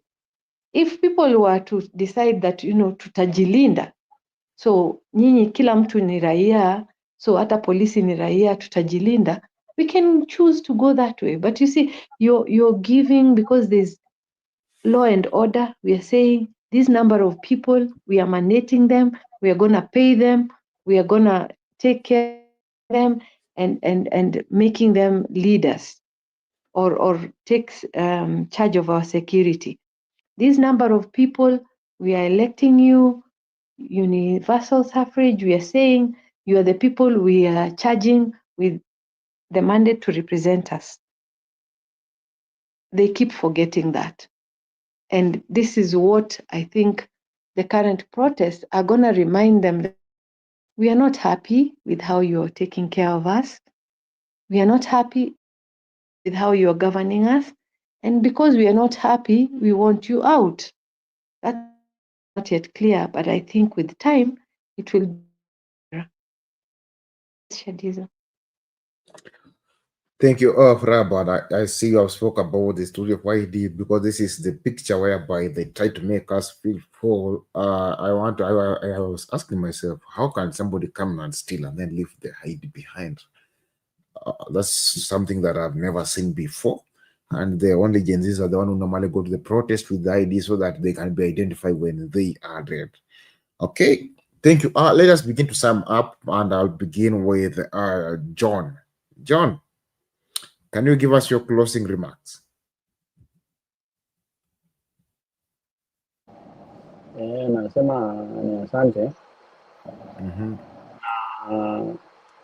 Lakini before property and before anything, the life of people is very important.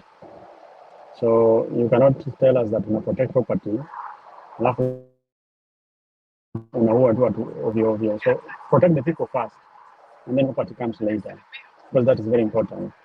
I think that is my point for me. Thank you. Thank you, John. Let's listen to let us will close Bernard. Let me fry by then we'll close with Bernard.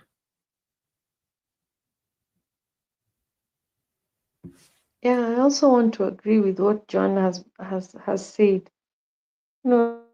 Precious. Hata kama ni ya polisi, hata kama ni ya raia, protester, hata kama ni ya goon.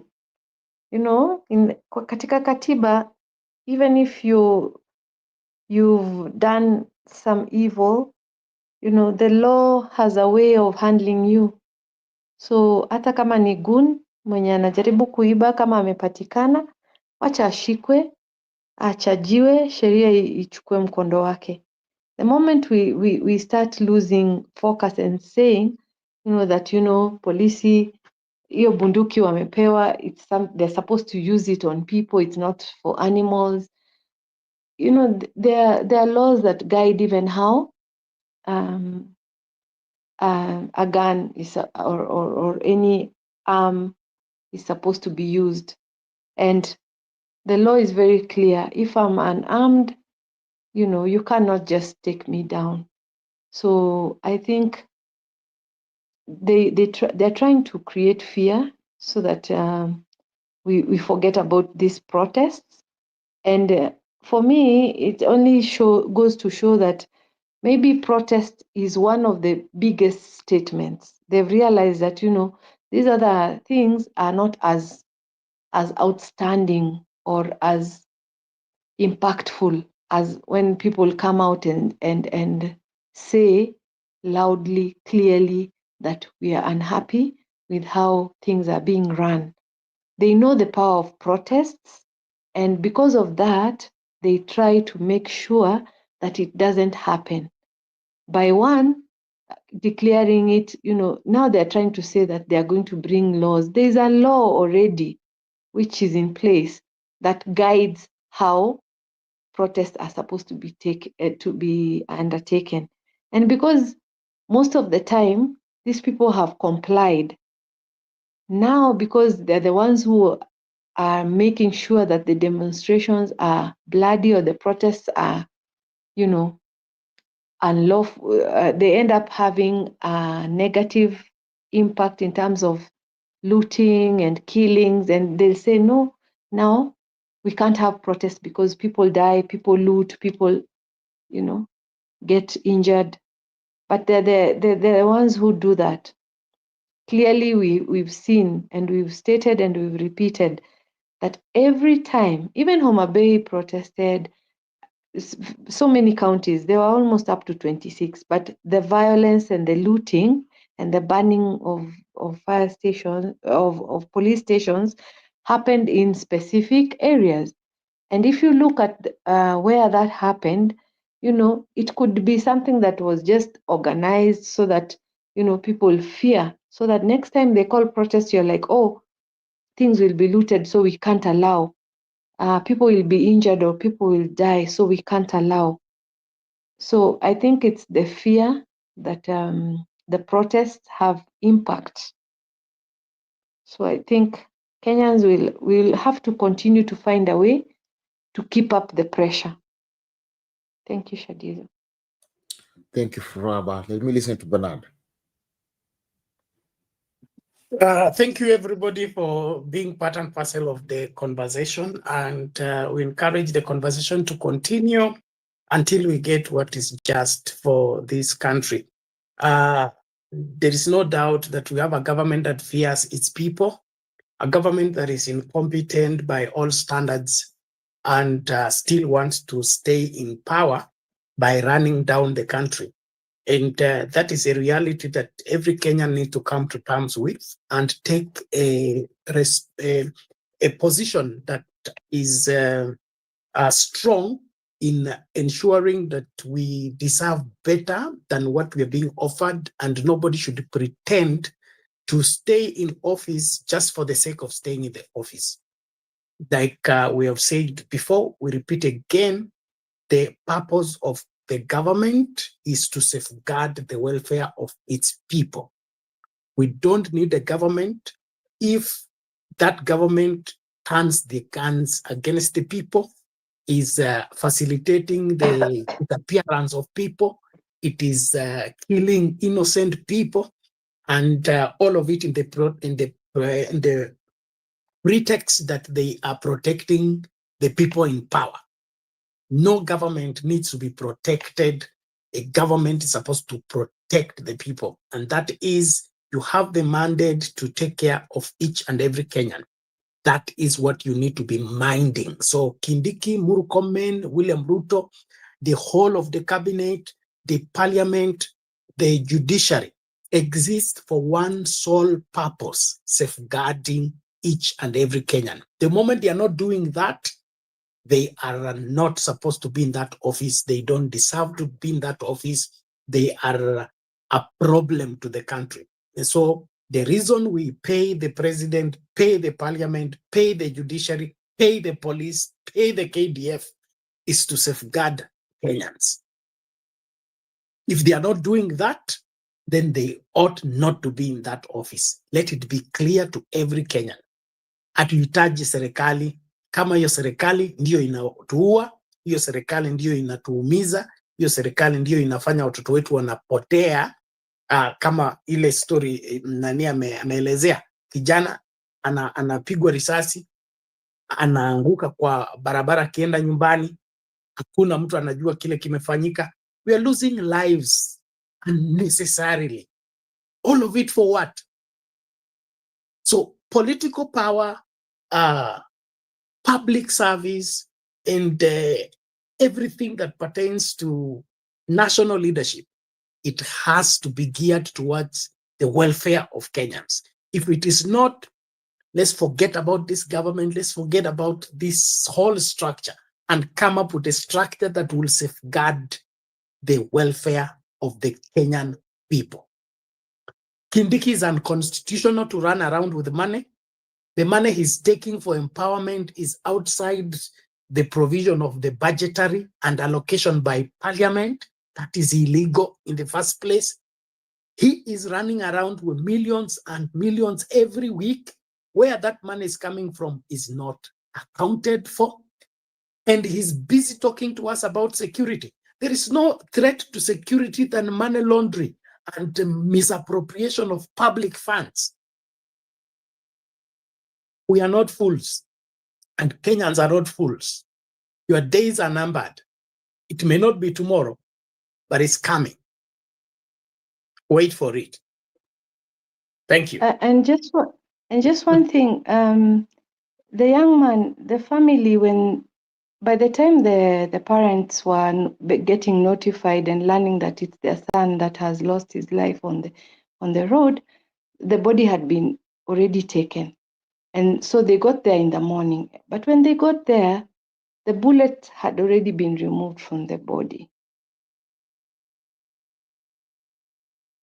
I think to safeguard, so that when it is, so that you might not know which gun it came from, which is also a sad thing, because wale walimpeleka ensure that the bullets were already removed from the body.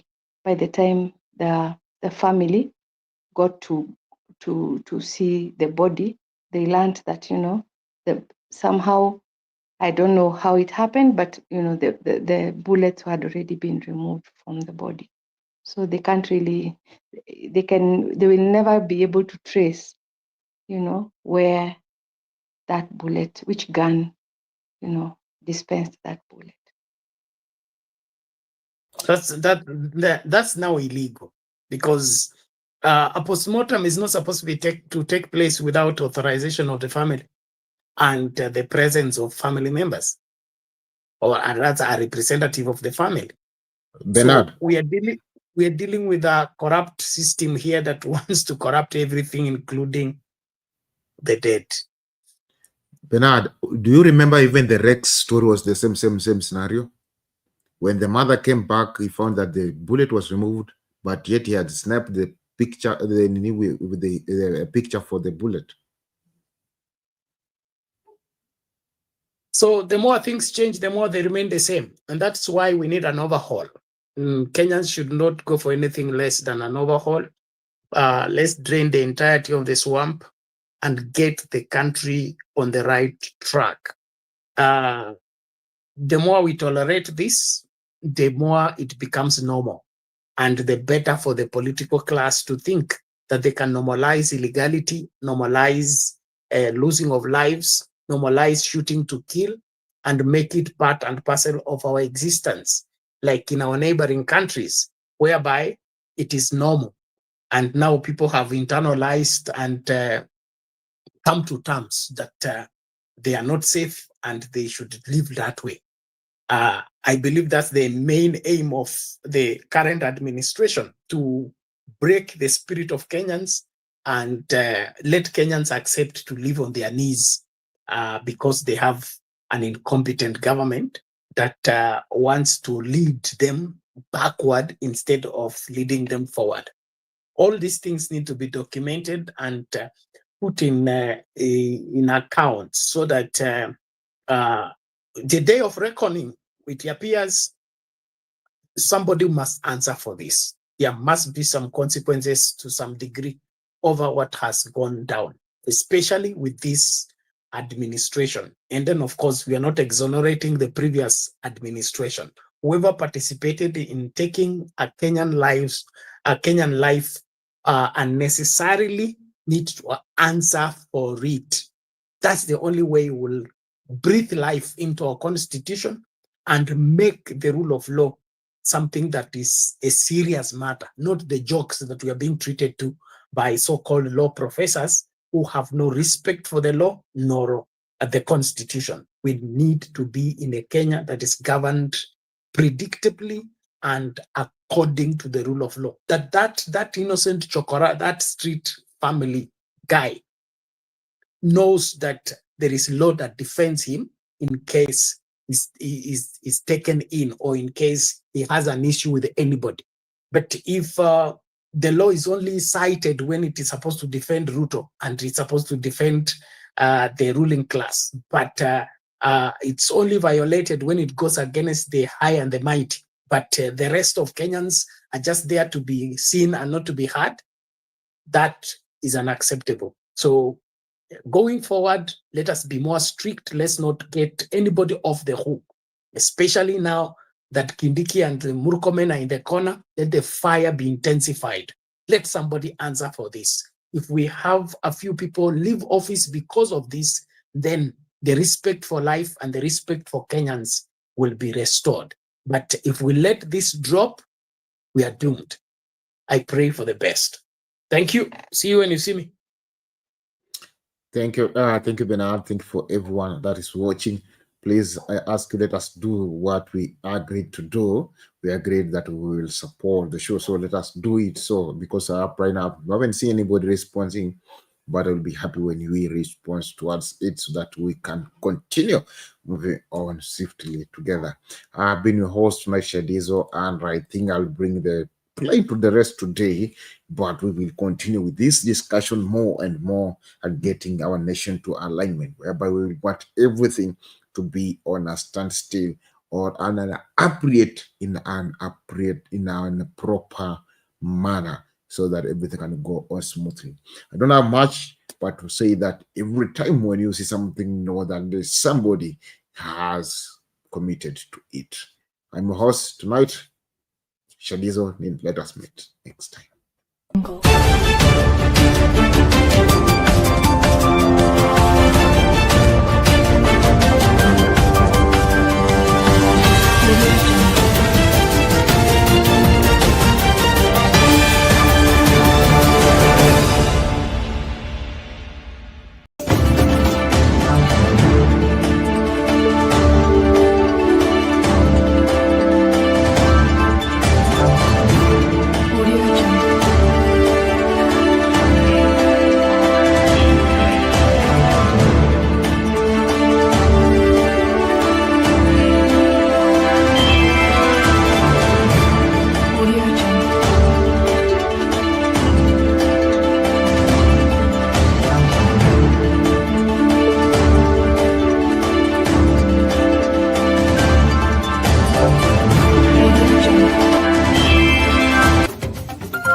You've dreamed about the perfect wedding, the dress, the vows, the happily ever after.